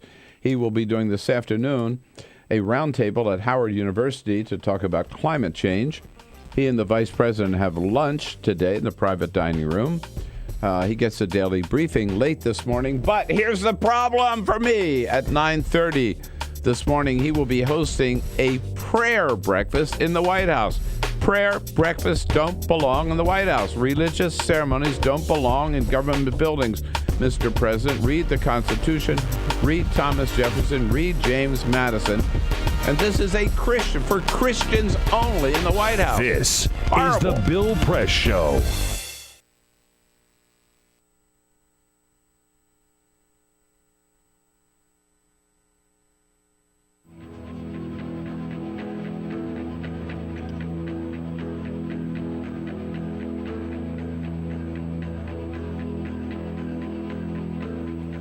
West here reporting from Houston, Texas for Climate Desk. Now, one of the biggest uncertainties in climate science right now is the role of clouds. What better way to work that part out than flying right through them? That's what NASA scientists aboard this airplane think. Welcome to NASA's biggest airborne laboratory. You're coming with us today on an 8-hour NASA flight mission. When you read these big IPCC climate assessments, what's the biggest uncertainty? There's two, right? The role of aerosols and clouds. Clouds is probably bigger than aerosols. That is a piece of a puzzle that right now we are missing. You can't get the models right if you don't understand the chemistry and the process. Now we're being told we've got to get on. The doors are about to shut, so let's go aboard.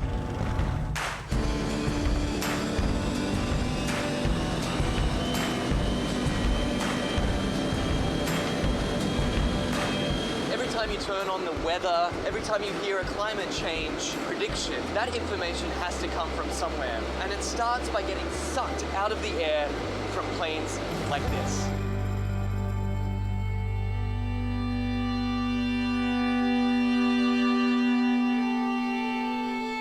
So this mission is to particularly try to understand the emissions from the surface, so mostly biogenic emissions, so from trees and other plants. Right now we're flying to our very first part of this experiment on the DC-8.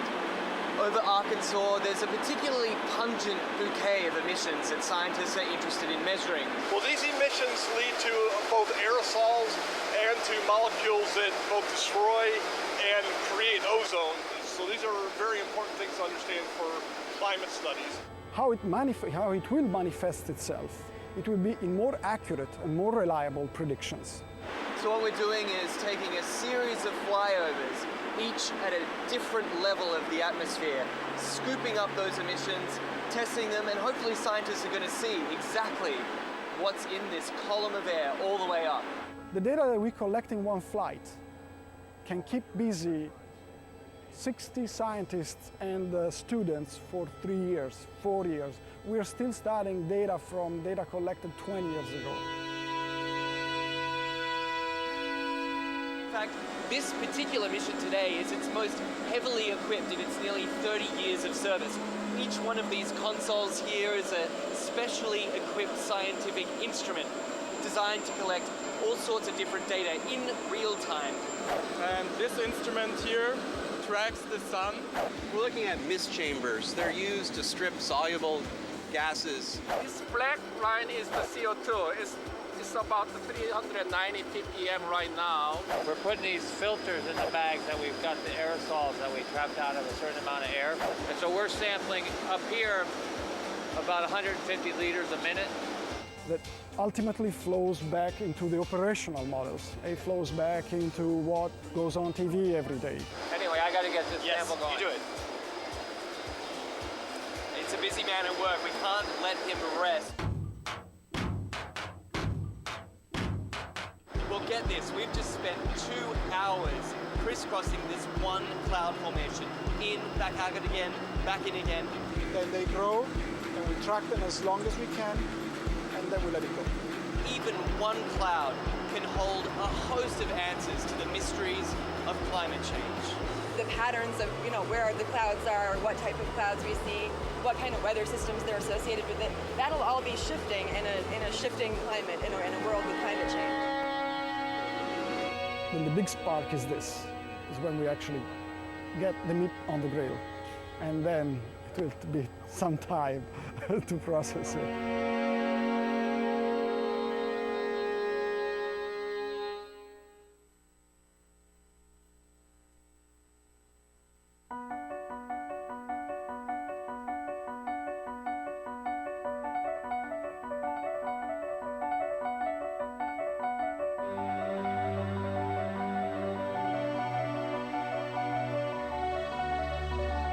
The most important issue on this planet right now is to protect and conserve biodiversity in the world's oceans.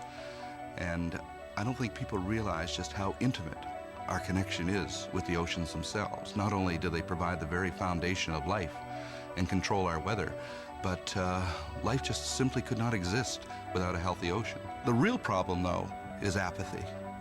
It's all out of sight. It's all out of mind, and people don't even think about it. But it doesn't matter whether you live in Peoria or on the coast. The fact is, whatever happens in the ocean affects all life forms on the planet Earth. If the oceans die, then civilization collapses. We all die. We cannot live on this planet without the oceans. This is, in fact, not the planet Earth. It's the planet ocean, but because we're a land-dwelling species, we refer to it as Earth. But it is the planet ocean, and the oceans are the heart and the foundation of all life on the planet.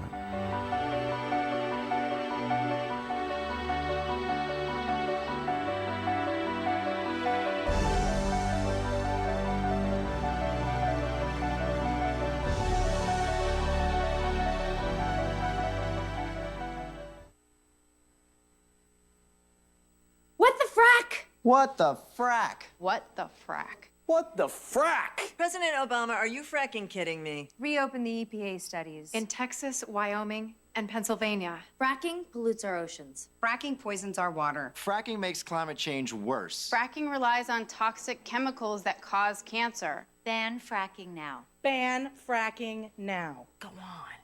Ban it. Ban fracking now. Please. 2 anti-government, self-described revolutionaries have shot up a pizza restaurant as well as a Walmart in Las Vegas. The internationally syndicated political series, The David Pakman Show, provides progressive talk, analysis, and interviews with the nation's youngest radio and television host, David Pakman.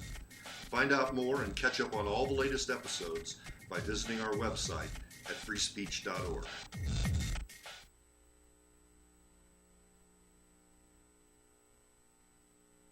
On your radio, on your TV, and online. This is the Bill Press Show. Go figure. Who would have thunk it? Jeb Bush is actually a Latino. He's been hiding it all this time. Jeb Bush. Yeah. Jeb Bush. Just proves that the next president is either going to be a woman or Hispanic, right? There you go. Can't lose. Hello, everybody. What do you say? Thursday, April 7, the Bill Press Show here from our nation's capital. That's Washington, D.C. Last time I checked. And our studio on Capitol Hill, reaching out to you nationwide, all across this great land of ours, on your local progressive talk radio station, and, of course, on Free Speech TV as well, and worldwide on our video stream, TawkrTV, youtube.com/TawkrTV. Lots of news on the media front to talk about. And whenever we want to talk about ourselves and the media, we reach out to Hadas Gold, media reporter for Politico, who joins us in studio this hour. Hadas, always good to see you. Thanks for coming back. Always fun to be here. Thank you. Particularly today. It's a fun day today, April 7. First of all, I'm not sure which event is more significant or more important on the calendar. This is Election Day in Chicago. Right. So all of our great friends out of WCPT, wherever you are, make time today. Go out and vote. Rahm Emanuel, Chuy Garcia, important election, important for the new direction for the city of Chicago. Vote, vote, vote, whichever one you vote for. That's one big event. The other big event is it is Governor Jerry Brown's birthday today. Oh. Right. So last week was the new water restrictions. And I don't know how he's going to celebrate today, but he might have to maybe take a shorter shower. Or I don't drink a whole lot of water on my birthday. Anyhow, right? Beers or shots or something. So. And cut back on water consumption by celebrating his birthday. He'll do it in some way, but he's at the top of his game right now, and he turns 77 today. Yeah. Happy birthday. Happy birthday. Happy birthday, Jerry Brown, indeed. We've got lots to talk about. Yes, Rolling Stone, the fraternity now says, Phi Kappa Psi, they are going to sue Rolling Stone for defamation of character. If a fraternity can file such a lawsuit, we'll find out.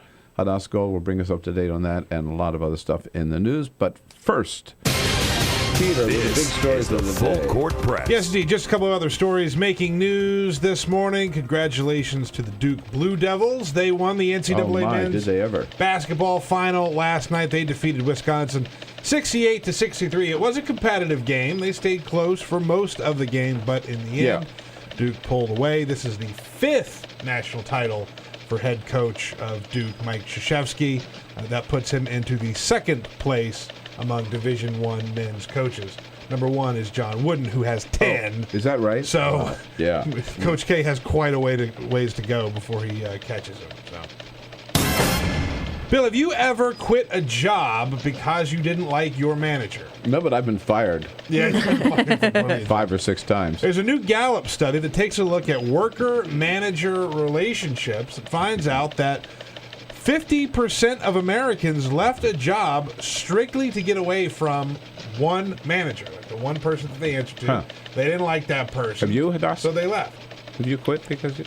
I mean, I've left situations, but there was always like other extenuating circumstances. It wasn't solely because of I left. I had a job that I enjoyed very much. I just couldn't handle the guy I was answering to, and so I quit. And then he hired me back, and here I am on the Bill Press. But seriously, folks. And congratulations to Joel Berger. He is a man from Illinois, and he found the love of his life. His fiancee's name is Ashley King. So it is the Burger King wedding. Oh, God. They have embraced this, by the way, and they've actually gotten permission from the burger chain to use their logo on all of their wedding stuff because nothing says classy like Burger fast King. food burger logos I on your hope wedding Burger invite. King is sponsoring this wedding. Well, that's Burger King actually offered them the chance to get married inside of a Burger King. Oh no! Which they declined. Thankfully. Yeah, thankfully, and talked about having food at the reception, which they also declined. But they have really latched on to the Burger King wedding. So crowned. They get little plastic, little cardboard crowns instead of rings. Wouldn't that be great? Congratulations. Yeah. Classic. To the Burger Kings. Hadas, this story of Rolling Stone, how they got everything wrong. How could that? Yeah. I mean, they got the name of the university right, I guess. Yeah, I mean, you're reading it and you're saying, my college newspaper would have done more due diligence on this story. And the report from the Columbia Journalism School just goes to show you how much management really matters. I mean, they had all the procedures in place. They've paid fact checkers, which is actually a really rare occurrence nowadays, to have a full-time person on staff whose only job is to check all of the facts. And these issues had been brought up several times, according to the Columbia report, that the reporter Sabrina Rubin Erdely did not reach out to these three friends, that she didn't try to verify the existence of any of the alleged assailants, and it was pretty much overruled by the editors. And Sabrina had told the editors, we might lose the participation of Jackie if we go out after these people. And the editor said, okay, we trust her. That was the problem, was that they put all of their trust into one woman who is someone they are not entirely familiar with. Even if, there's the classic saying in journalism, if your mother tells you she loves you, check the source. Right. Yeah. Even if you really fully believe and you really your gut tells you this is real, you have to check it out. And the fact that they hinged this entire article. And we should note that this article did include other anecdotes of sexual assault that have been litigated. It included the true statistics of some bad management at different universities, including UVA, of how they handle sexual assault cases. So that all is true, but they've all been completely overshadowed by how they hinged it off of this one case. And they also brought in all these other characters. They defamed an entire fraternity who now, I was in a sorority in college. I know what goes down there. I'm sure this fraternity has had issues that they don't want to come to light, but they have been their name has been dragged through the mud in a situation where they, as far as we see right now, likely didn't even have an event that night and never interacted with this girl. And so now they're suing the magazine. And, and the university as well for allowing this to happen on campus and, a history of it and not clamping down on this fraternity or other fraternities as well. And as you say, as the Columbia Journalism School report points out, just the very basic ABCs of journalism were not followed. In this case, you never just get one side of the story. You are required to get the other side of the story. And she did reach out, let's say, to the fraternity, but the Columbia report says that she didn't give them enough details. All she said was there's an alleged assault at your fraternity house or something along those lines. She didn't give them the exact date, or any more details of the names of any possible names. And it didn't take long for the story to unravel. Correct? Some of these three friends particularly came out pretty early on and said, oh, man. It was actually a man named Richard Bradley, he's the editor of Worth, and he wrote a blog post that he got assailed for, kind of questioning. He said, this just sounds too good to be true, he said. He said, when this literally fits perfectly into every type of bias you have, which the Columbia report did mention that, the reporter came into the story, she wanted to find the perfect story, case of sexual assault that exemplified exactly what she was trying to say. And whenever that happens, that should always kind of, something's wrong, because nothing is ever perfect when you're trying to write a story. And he pointed this out, and then people started to investigate. And the Washington Post and Rolling Stone actually credited the Washington Post in their note of retraction on the article for pretty much doing the reporting that they should have done. T. Reese Shapiro from the Washington Post went down to UVA and found these friends and found Jackie and talked to all these people. And he was pretty much one of the main people who uncovered that this isn't exactly how it came about. So how is it that the reporter and her editor, the managing editor, finally, could commit such offenses against basic journalism, get everything so wrong, and then pay no price whatsoever, keep their jobs. I mean, so this reporter will continue to write stories for Rolling Stone. That is the main question everybody's asking. Everybody heard this report was coming out, expected at least, we've terminated our relationship with Sabrina Rubin early, and her editor, Sean Woods, will be fired. No, they're all staying. I mean, people have been fired from Rolling Stone for much lesser things. I mean, Jan Wenner has fired people for disagreeing with him over a party location. It's really fascinating as to why. I mean, they say that, they have these long histories and careers in journalism, and that this report and the damage to their reputation is punishment enough. And I mean, it's true. I mean, Sabrina Rubin Erdely will never be able to work in the same way again because she has this case attached to her name. And I'm sure there's a lot of personal history and respect amongst these people, and they've just decided not to, throw salt on the wound of what these people have gone through. I mean, they say that they haven't completely separated from Sabrina Rubin Erdely, but she's a contributing editor. She's not a full-time staff member. So, the difference between just having a break in work and firing her is but the message seems to be this is okay, that you can write anything, any lie, and not do your job, and it's okay. The other fascinating the impact, the message there, the implication for journalism in general, not just for Rolling Stone, is pretty frightening. Yeah, it's also fascinating that they said that, while they did mention that they would look into their practices, they mentioned they don't think that anything's wrong with their processes, which means that, okay, nothing's wrong with your processes because you do have fact checks and editors. What's wrong is the people who are executing those processes. So, but you're not getting rid of those people and or changing them in any way. So it doesn't seem like, I mean, when the New York Times went through this, when the Washington Post went through this, they reinvestigated themselves. They published full accounts, which, Rolling Stone has done, and then they changed things up. They got rid of the reporters. They got rid of the editors. Yeah. So Janet Cook, right? Right, exactly. They gave back their Pulitzer, and they were able to regain the respect. We don't know if Rolling Stone were able to regain the respect of people because, they've long been seen as they do author some really great They've magazine done great pieces. Investigative journalism. It's a respected magazine. So with this lawsuit, the fraternity saying they're going to sue, can they sue a magazine for defamation?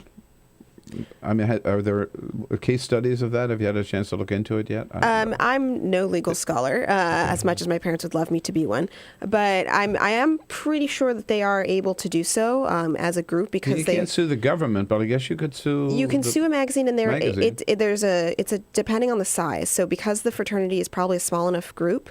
And they can narrow it down to people who lived in that house or who I know that there's some limit to number of people that can be defamed, and the fraternity is probably within that limit. They may have to prove the intent to defame their character, which may be the sticking point. I think it's not going to be that easy a lawsuit, but I mean, I wouldn't be surprised. It'll at least bring up some kind of settlement offer.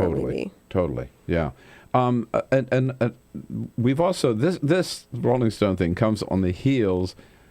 Not that they're the same, of Brian Williams and his lie. And Brian Williams, who did, in fact, pay at least somewhat of a price. He exaggerated a personal story, and ends up 6 months without pay. And 6 months without pay. And who knows? He may not come back. We don't know that he's going to come back, right? Your colleague, Dylan Byers, has a piece. Vanity Fair now has an article, this issue, I guess, looking into the whole NBC scandal. Right. And it from what I've read, just scanning Dylan's piece this morning, the leadership of NBC were really not on the job. I mean, that's what happens, I guess, when you have your news network owned by a cable company. I mean, that's a lot of what this article brought up was that the cable executives, they kind of bring this on the cable executives for how they organized NBC and how they managed the management there. So Comcast buys NBC, and ever since and since then, NBC has just gone steadily downhill.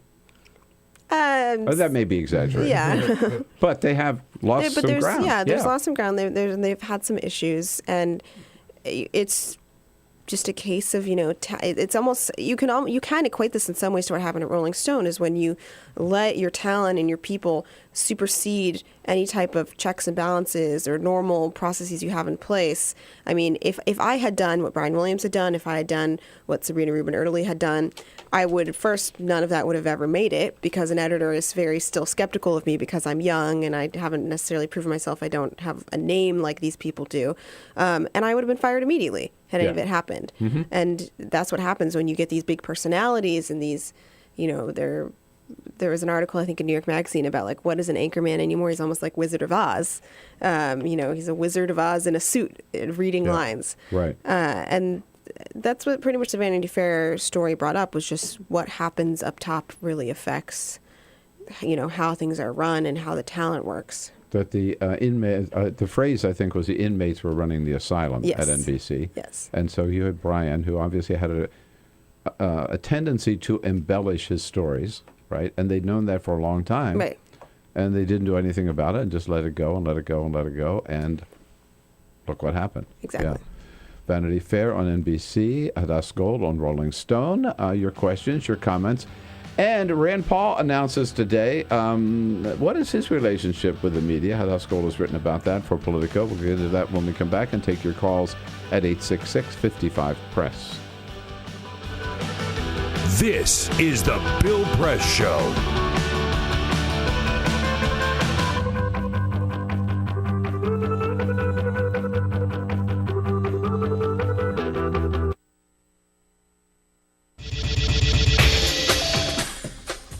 Tune into Free Speech TV for Democracy Now!, a national, independent, award-winning news program bringing you people and perspectives rarely seen on corporate media.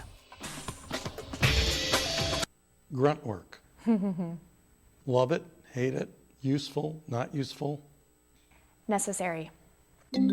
Our social entrepreneurs are people who have been on the front lines of social change. I've learned so much from talking with them. This is Cafe Impact, and I'm Jonathan Lewis.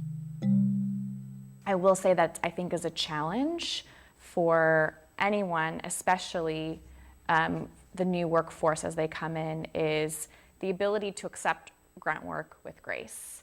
The most boring, awful details are the most important elements of doing this work. From the way you save names in your Rolodex to the way you bank and you deposit checks. The truth is, this work isn't glamorous, it's rewarding.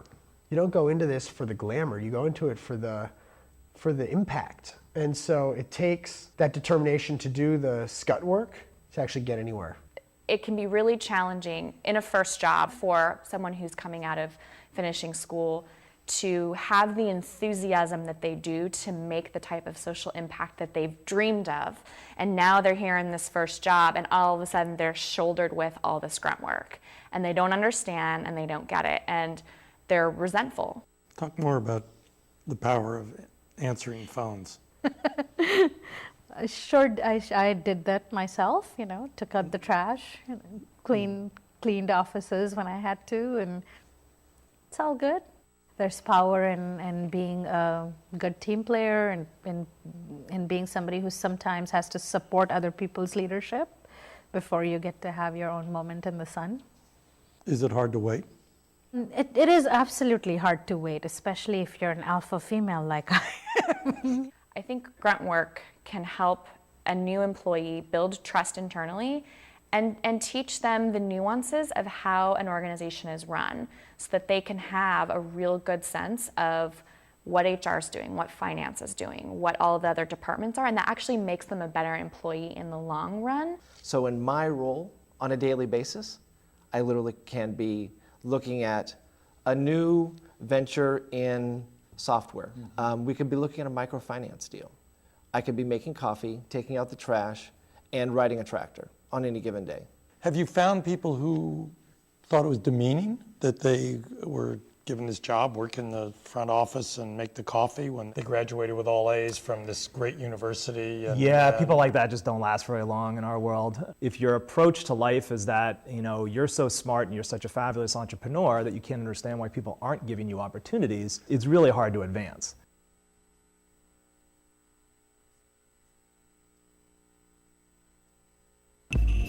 Tune in to Gay USA with hosts Ann Northrup and Andy Hum for in-depth coverage of lesbian, gay, bisexual, and transgender news. Watch Gay USA every week, only on Free Speech TV.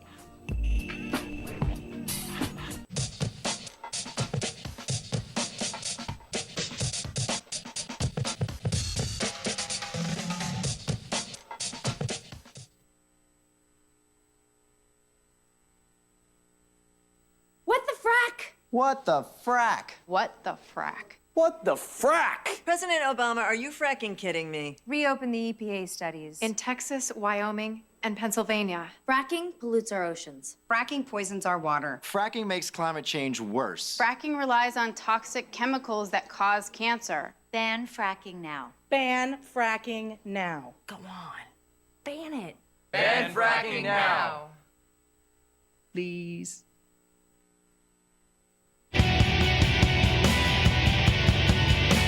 This is the Bill Press Show. 26 minutes after the hour, Congress gearing up next week for a big hearing on a bill that would give them veto power over the Iran nuclear deal. Jen Bendery from Huffington Post will be here in the next half hour to tell us about that. Right now, we're visiting with Hadas Gold, media reporter for Politico, talking about Rolling Stone, about Vanity Fair and NBC, and today, Hadas, we have the second Republican candidate for president jumping into the race, officially, Kentucky Senator Rand Paul. Right. And, of course, he will be doing his little press tour. I think he's going actually to Iowa and New Hampshire and South Carolina. Mm-hmm. What kind of a relationship has he built with the media? So this is it's a pretty fascinating relationship. You've been writing about this? Yeah, we have it. If you look at Politico's homepage right now, you'll see my story, Rand Paul and the media. No love story, I think is the headline. And I was writing this piece, and initially, he's very well known to be super accessible to the press, and he will. That's my impression. Yes, yeah. And he'll go on anything from Bill Maher to Bill O'Reilly. He'll talk to when I was a junior reporter, he would hop on the phone with me, like very, very accessible. Usually always agrees to hallway interviews. On the flip side, though, is that he can be incredibly thin-skinned and prickly. That is something that almost every reporter I spoke to who has dealt with him mentioned, is that he doesn't hide his displeasure with the reporter very easily. You can be talking to him, and he'll be very impatient with either your questioning or with how long the interview is going, or maybe if you showed up with an extra cameraman that you weren't supposed to. He's not happy at all, and he does not hide it from you, which is one thing. And it also comes very clear when he does TV interviews. If you remember the CNBC interview from just about 2 months ago, when he shushed the anchor on air. Yes. And, pretty much yelled at her for being the reason why kind of the media sucks and everything. And that got a lot of press. And he does things like this that really show like how prickly he can be, which is a problem potentially in a presidential campaign, because if, as a consultant told me, take your worst day on Capitol Hill, multiply that times 100 and make it every day. And that's a presidential campaign. If you're, going from being a senator to a campaign, when you have these people asking you these questions and these gotcha questions and trying to trip you up all the time. A second thing with Rand Paul is that he blames the media oftentimes when he has an issue. Oh, yeah. And we're going to have to leave it right there. And the games are just beginning for Rand Paul, so we'll have more time to talk about it. Thanks for that. Great to see you, as always. This is the Bill Press Show. This is my computer. This is your computer. Let's go on the internet. Let's go. Click it. Yes. Okay. I cursor in between the R and the E. Pressing dot, I want you to just push the period. She's gonna love me all over again. That's it. Jamaica, here you come. Here we go. Good job. Thank you. And I did it by myself. Feel smarter. So, I'm kind of new here, but I've noticed a trend. My human does this funny thing where she goes around and gets all my toys, and then she hides them in that basket by the door. But it's always the same basket, and it's always in the same place. And then she acts so surprised when I find them, but, she's putting them in the same basket. Again. It's like, hello?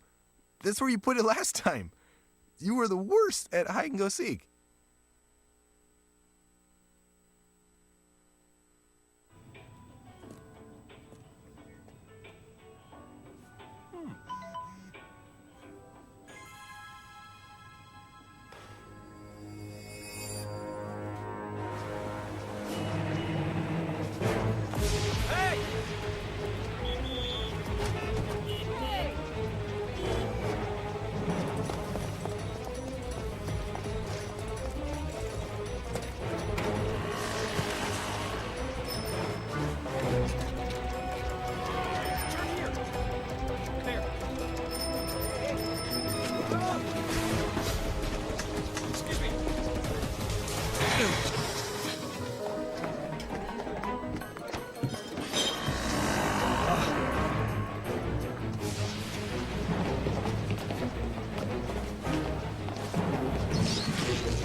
So, same time next week? Well, of course. Put away a few bucks, feel like $1 million. For free tips to help you save, go to Feed the Pig.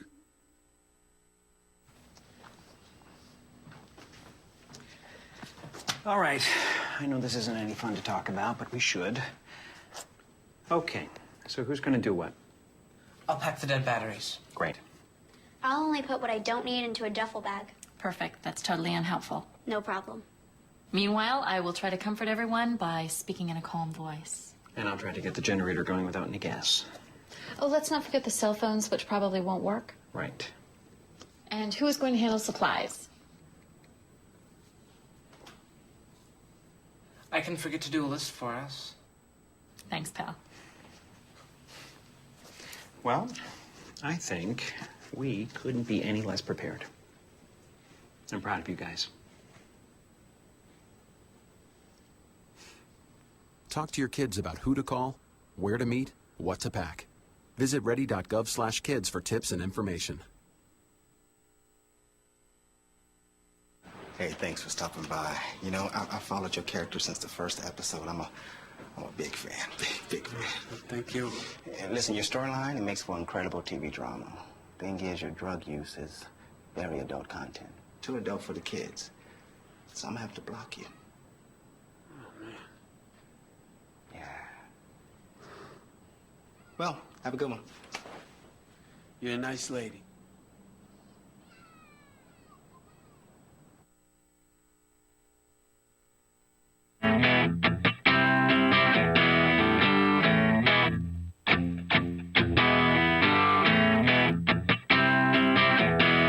The most valuable morning radio show, according to The Nation magazine. This is The Bill Press Show. All right, 33 minutes after the hour, here we are on Tuesday, April 7th, The Bill Press Show. We're here in our nation's capital, Washington, D.C. We're here on Capitol Hill, on our studio just down the street from the United States Capitol building, where we're brought to you today by the United Steelworkers and their colorful, outspoken, articulate, International President Leo Gerard, always on the right side of the right battles for working men and women in this country. And he leads the United Steelworkers, North America's largest industrial union, representing over 1.2 million active and retired members. You can check up with their good work at their website, usw.org. Congress is out of session. That doesn't mean they're out of the news or out of the limelight. Lots bubbling, including talk about the tentative framework Iran deal reached in Lausanne, Switzerland, and what Congress's role might be in approving or disapproving that deal. Jen Bendery for Huffington Post covers both ends of Pennsylvania Avenue, the United States Congress, and the White House, joins us in studio today. Hello, Jen. Hello, Bill. Happy Easter. Happy Easter. How about that? Did you celebrate in style? I ate ham. Oh, all right. I guess that's what you do at Easter, right? Sure. I forgot about that. We always used to have an Easter ham at home. I went to my parents' house and we had ham. Oh, got it. All right. And peeps. Which are terrible, but good. I know. Can you We've had a few score for us. Can you settle a score for us over the peeps? Okay, thing? we've had a few peeps in the studio here the last couple of days. Yes.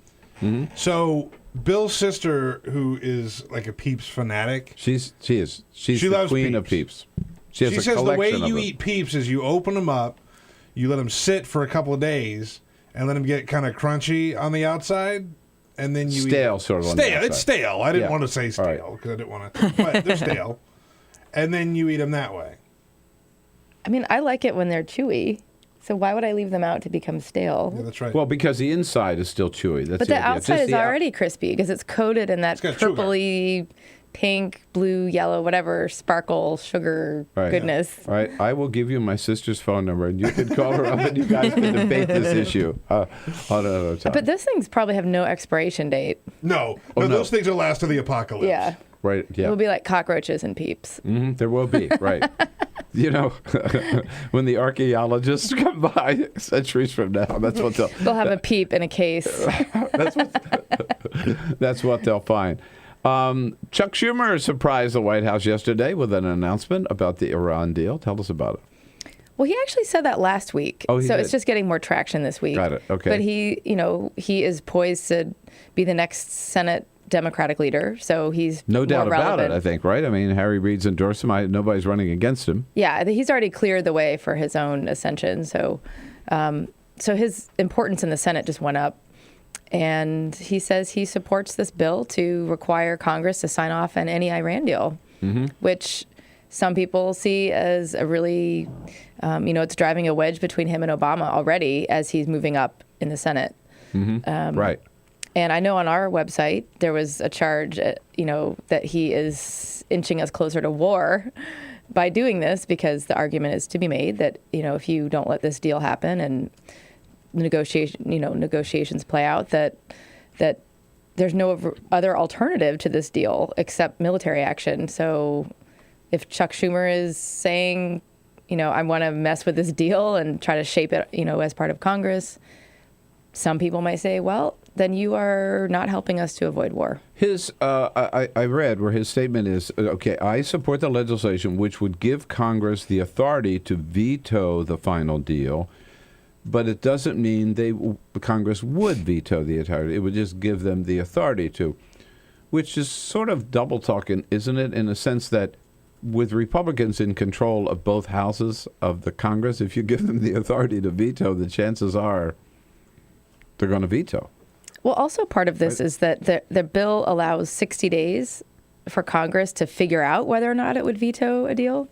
And that's 60 days then that, let's say that the U.S. and international negotiators and Iran get a final deal on Iran's nuclear program. Let's say they do it. They actually get it. That's great. Just say June 30, they say, we celebrate, pop the champagne. Right. We have all huge agreed deal. We've around the averted table. war, Right. averted military action. But then it goes to Congress, and Congress then has 60 days to sit with it and do whatever they want. That's not necessarily a good thing, because after all this international work, then you've got Congress eyeing it and saying, well, I don't know, and they're going to have hearings on it, and it takes the deal further from being done. Right. It means there'll be this cloud hanging over anything that's agreed upon in Lausanne, because no matter how good it is, no matter how far-reaching it is, and by the way, I thought Senator Feinstein made a very good point over the weekend where she said, and she's obviously, she's a hardliner, right, on foreign policy as a Democrat, that she said she was stunned by how far-reaching and how deep this deal goes. That is a lot better than she expected. So if the final deal holds true to that, right, and then there'd be this cloud, but you can't start anything for 60 days to see what the United States Congress is going to do. It's holding up all the other countries. It's holding up everybody. Right. And the Congress may not be considering this deal based solely on its merits. There could be some other partisan politics playing a role. Do you think? I think that's quite possible, given how partisan our Congress is. Yeah. So, Congress, to their point, they want to feel like they have a role in shaping international, sanctions on Iran's nuclear program. And they've imposed sanctions in the past, and that's their argument. We were the ones who got sanctions in the first place, which brought Iran to the table. Yeah. So look at us, we did that. But I'm not sure that the role that they play should be to, hold up a huge international agreement that is aimed at preventing military action. So from your perspective, we're going to see both ends of Pennsylvania, I guess, connecting or colliding on this issue over the next few weeks, right? Obviously, the president has already been on the phone to congressional leaders, so have other members of the administration, and members of Congress are trying to flex their muscle on it, too. I mean, this is where the whole focus is right now. Yeah, I think it's going to be a pretty intense lobbying effort by the White House, because they have got to get Congress to work with them on this. They do not want this to fall apart. This is a huge deal if they get a final agreement, and we've all seen how productive Congress has been in the last few years. So imagine them getting their hands on a very delicate, years-long negotiated deal with Iran. The idea of it just sitting there for 60 days and allowing them to have at it is, the White House is going to have to figure out how to keep them involved without having them destroy the whole thing. Well, 60 days, for this Congress to do anything in 60 days would be revolutionary, just about. I mean, I made the point earlier in the program. Look at the authorization for the use of military force. At first, Obama was saying, I don't need it. I don't want it. You're wasting your time. And then he finally said, okay, I still don't think I need it, but if you want to do it, I'd welcome a new AUMF by Congress.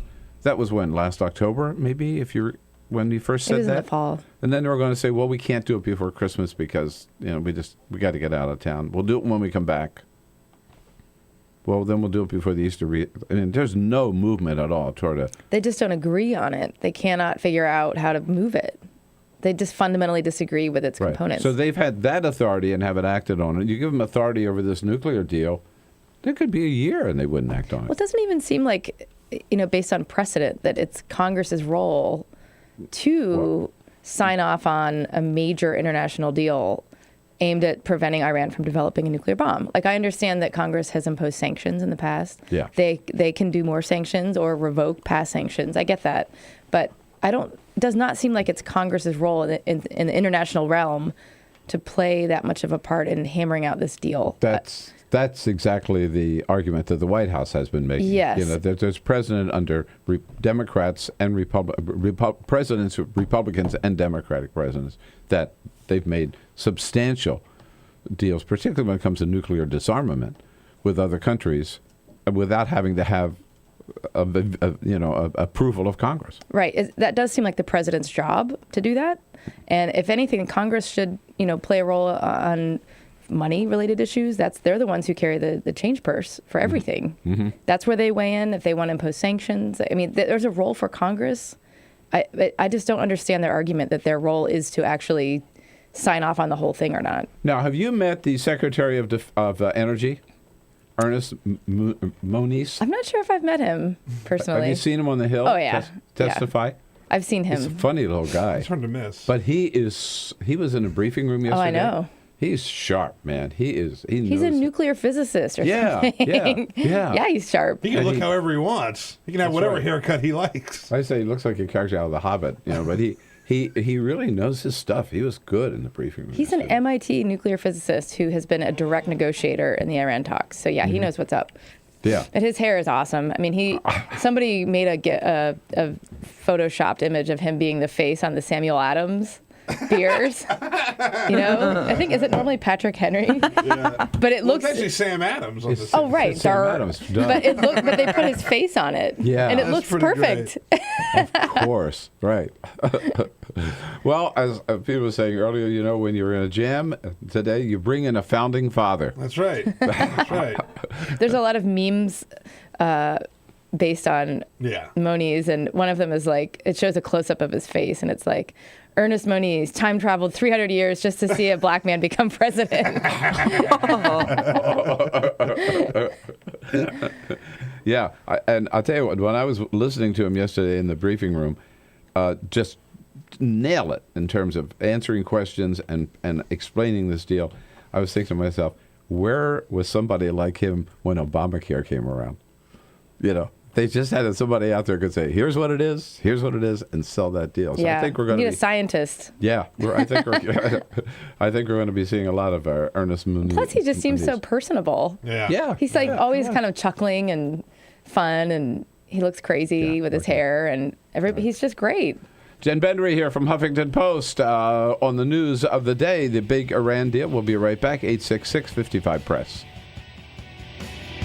This is the Bill Press Show.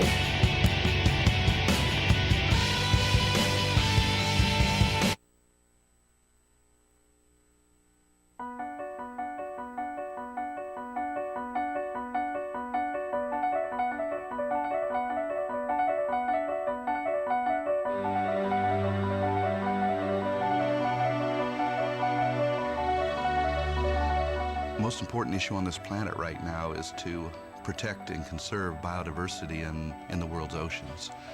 And I don't think people realize just how intimate our connection is with the oceans themselves. Not only do they provide the very foundation of life and control our weather, but life just simply could not exist without a healthy ocean. The real problem, though, is apathy. It's all out of sight, it's all out of mind, and people don't even think about it. But it doesn't matter whether you live in Peoria or on the coast. The fact is, whatever happens in the ocean affects all life forms on the planet Earth. If the oceans die, then civilization collapses. We all die. We cannot live on this planet without the oceans. This is, in fact, not the planet Earth. It's the planet ocean, but because we're a land-dwelling species, we refer to it as Earth. But it is the planet ocean, and the oceans are the heart and the foundation of all life on the planet.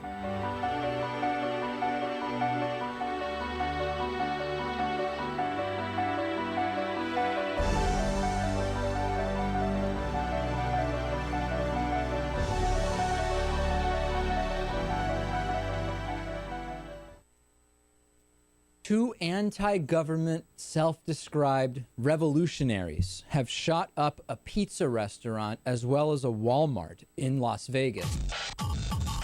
The internationally syndicated political series, The David Pakman Show, provides progressive talk, analysis, and interviews with the nation's youngest radio and television host, David Pakman. Find out more and catch up on all the latest episodes by visiting our website at freespeech.org.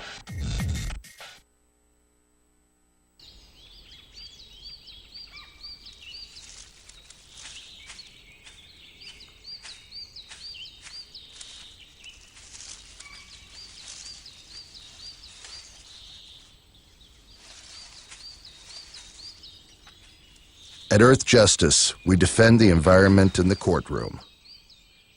Join our fight. When you take a seat, you take a stand.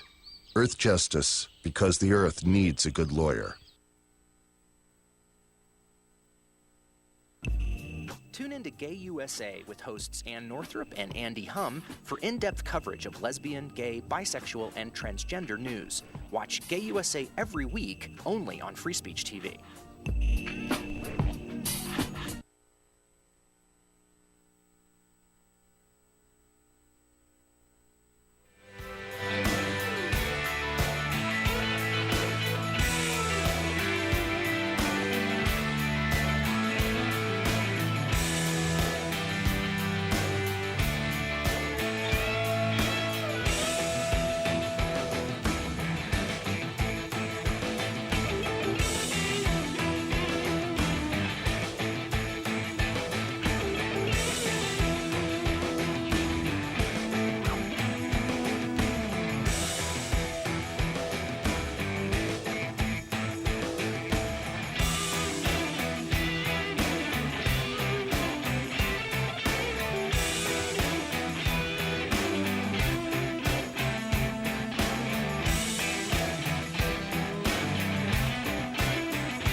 So you get to cover all the fun stuff, Jennifer. Jen Bendery is here. I guess your real name is Jennifer.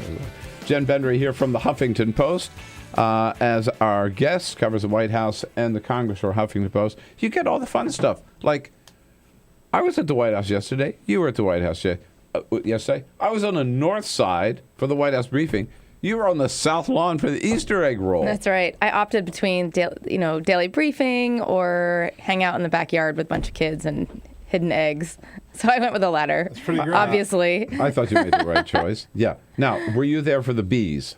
I was not there for the bees, but I heard about the bees, and I had a good laugh. This is the president. So the president's reading, as he does Where the Wild Things Are. This is his favorite book to read. Yeah, he's done that when one before, suddenly, yeah. he's Every done year. that. Kids start screaming, right? The bees. Oh, no, it's a bee. It's okay.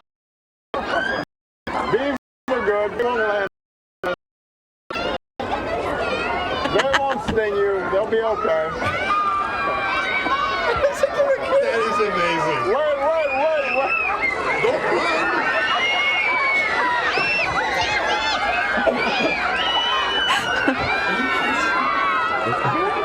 run. Hold on! You guys are wild things! You're not supposed to be scared of bees! They are wild things! Oh my God. I mean, he totally lost control of that crowd. I mean, the screaming. Bees are good. God. What are you talking about? Yeah. They're scary. He said, they're not going to sting you, finally. I love what he said. You guys are wild things. You're not supposed to. Yeah, that didn't really work either. No, They're like, no. But I mean, this thing goes on and on. 35,000 people? And I actually was there in the afternoon with my friend and her 2 kids as a guest. And man, it's really crowded. There's really long lines and lots of screaming kids, and it was exhausting. But do all kids get an Easter egg? Yeah, when you leave, they hand you an egg. Oh, I see. So you don't actually hunt and run and look for eggs No, under I didn't plants see or any anything. actual egg hunting. I saw there was egg rolling. And there was which is something I've only ever seen at the White House. It's like you get a stick and you roll it down a lane. Yeah, right? I didn't know if that was like a tradition. I've never seen it. I have a feeling they've been doing that at the White House for their tradition, because this thing's like 137 years old or something. Yeah, right. So I have a feeling that was one of the early days, the fun activities was taking a stick and rolling an egg across a lawn. But imagine the preparation that goes into that. I mean, the people in charge of the grounds and everything. I mean, that. And you got to keep them moving. Like I was there with my friend's kids. They roll the egg, maybe 15 feet. They're done. There's no like standing there looking at like what you just did. They're like, okay, next. Oh. So it was like Disneyland. It was crowded and hot, and lots of crying babies, and it was exhausting. We had to have a drink after that. Well, as boring as the briefing was, I think I might have made the right choice too. It was nice. Carol asked me about it last night, and I just said no. You know what? It was easy. I went in my gate, as always, out to the briefing room and out, and I had nothing to do with it. Everything was happening on the other side of the White House. It was, but at least we got to be outside. Yeah, that's right. It was beautiful yesterday. It was a good day, yeah. Hey, Jen, always great to see you. Thank you. Thanks for your good work, and thanks for coming in today. Anytime, Bill Press. All right, see you again soon. I'll be back with a quick parting shot. This is the Bill Press Show.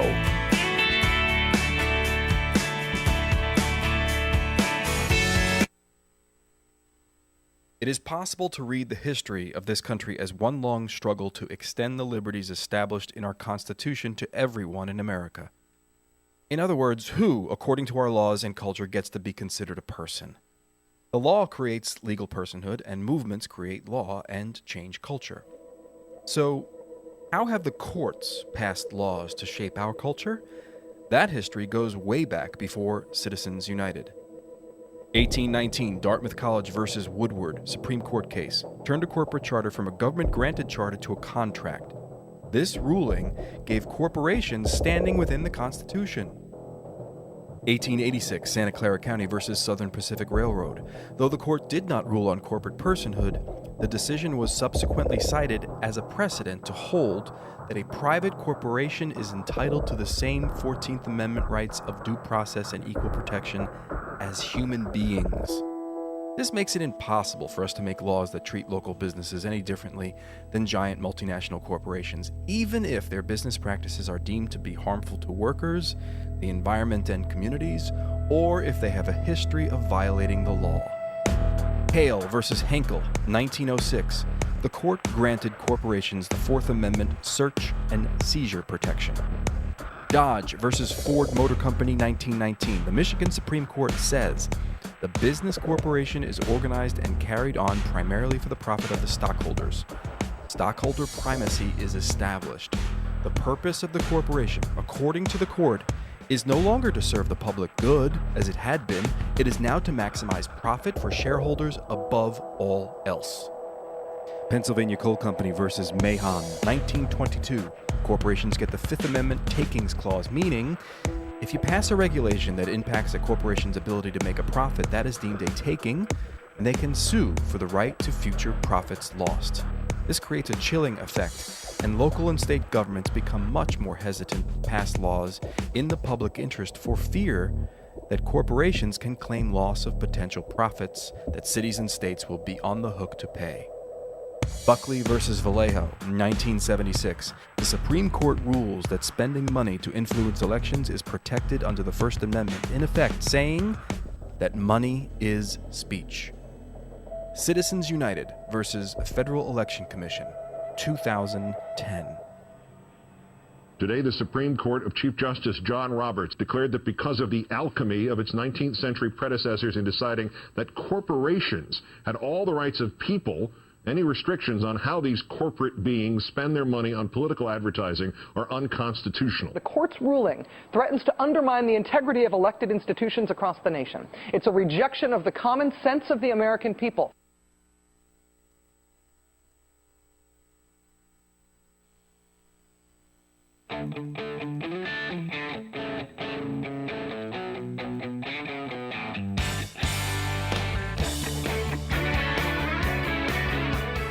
The Parting Shot with Bill Press. This is the Bill Press Show. Oh boy, it's a sad day for journalism when the mighty Rolling Stone had to admit its infamous story on gang rape at the University of Virginia was dead wrong. Not just a couple of facts wrong. They got everything wrong. And the damage done by Rolling Stones is enormous and widespread. To the once proud reputation of Rolling Stones, of course, to journalism in general, to the University of Virginia, and to the Phi Kappa Psi fraternity. But damage especially to the issue of campus rape, which is such a serious problem, but which many young women will now still be afraid to report because they don't want to be branded a liar like the alleged victim portrayed by Rolling Stone. And yet, nobody at Rolling Stone will lose his or her job, which just proves in some publications today, at least at Rolling Stone, you can tell an outright lie and suffer no consequences. Shame on them. So parting shot for today, folks. Thanks for being with us, and come back and see us again tomorrow. We'll be This is the Bill Press Show.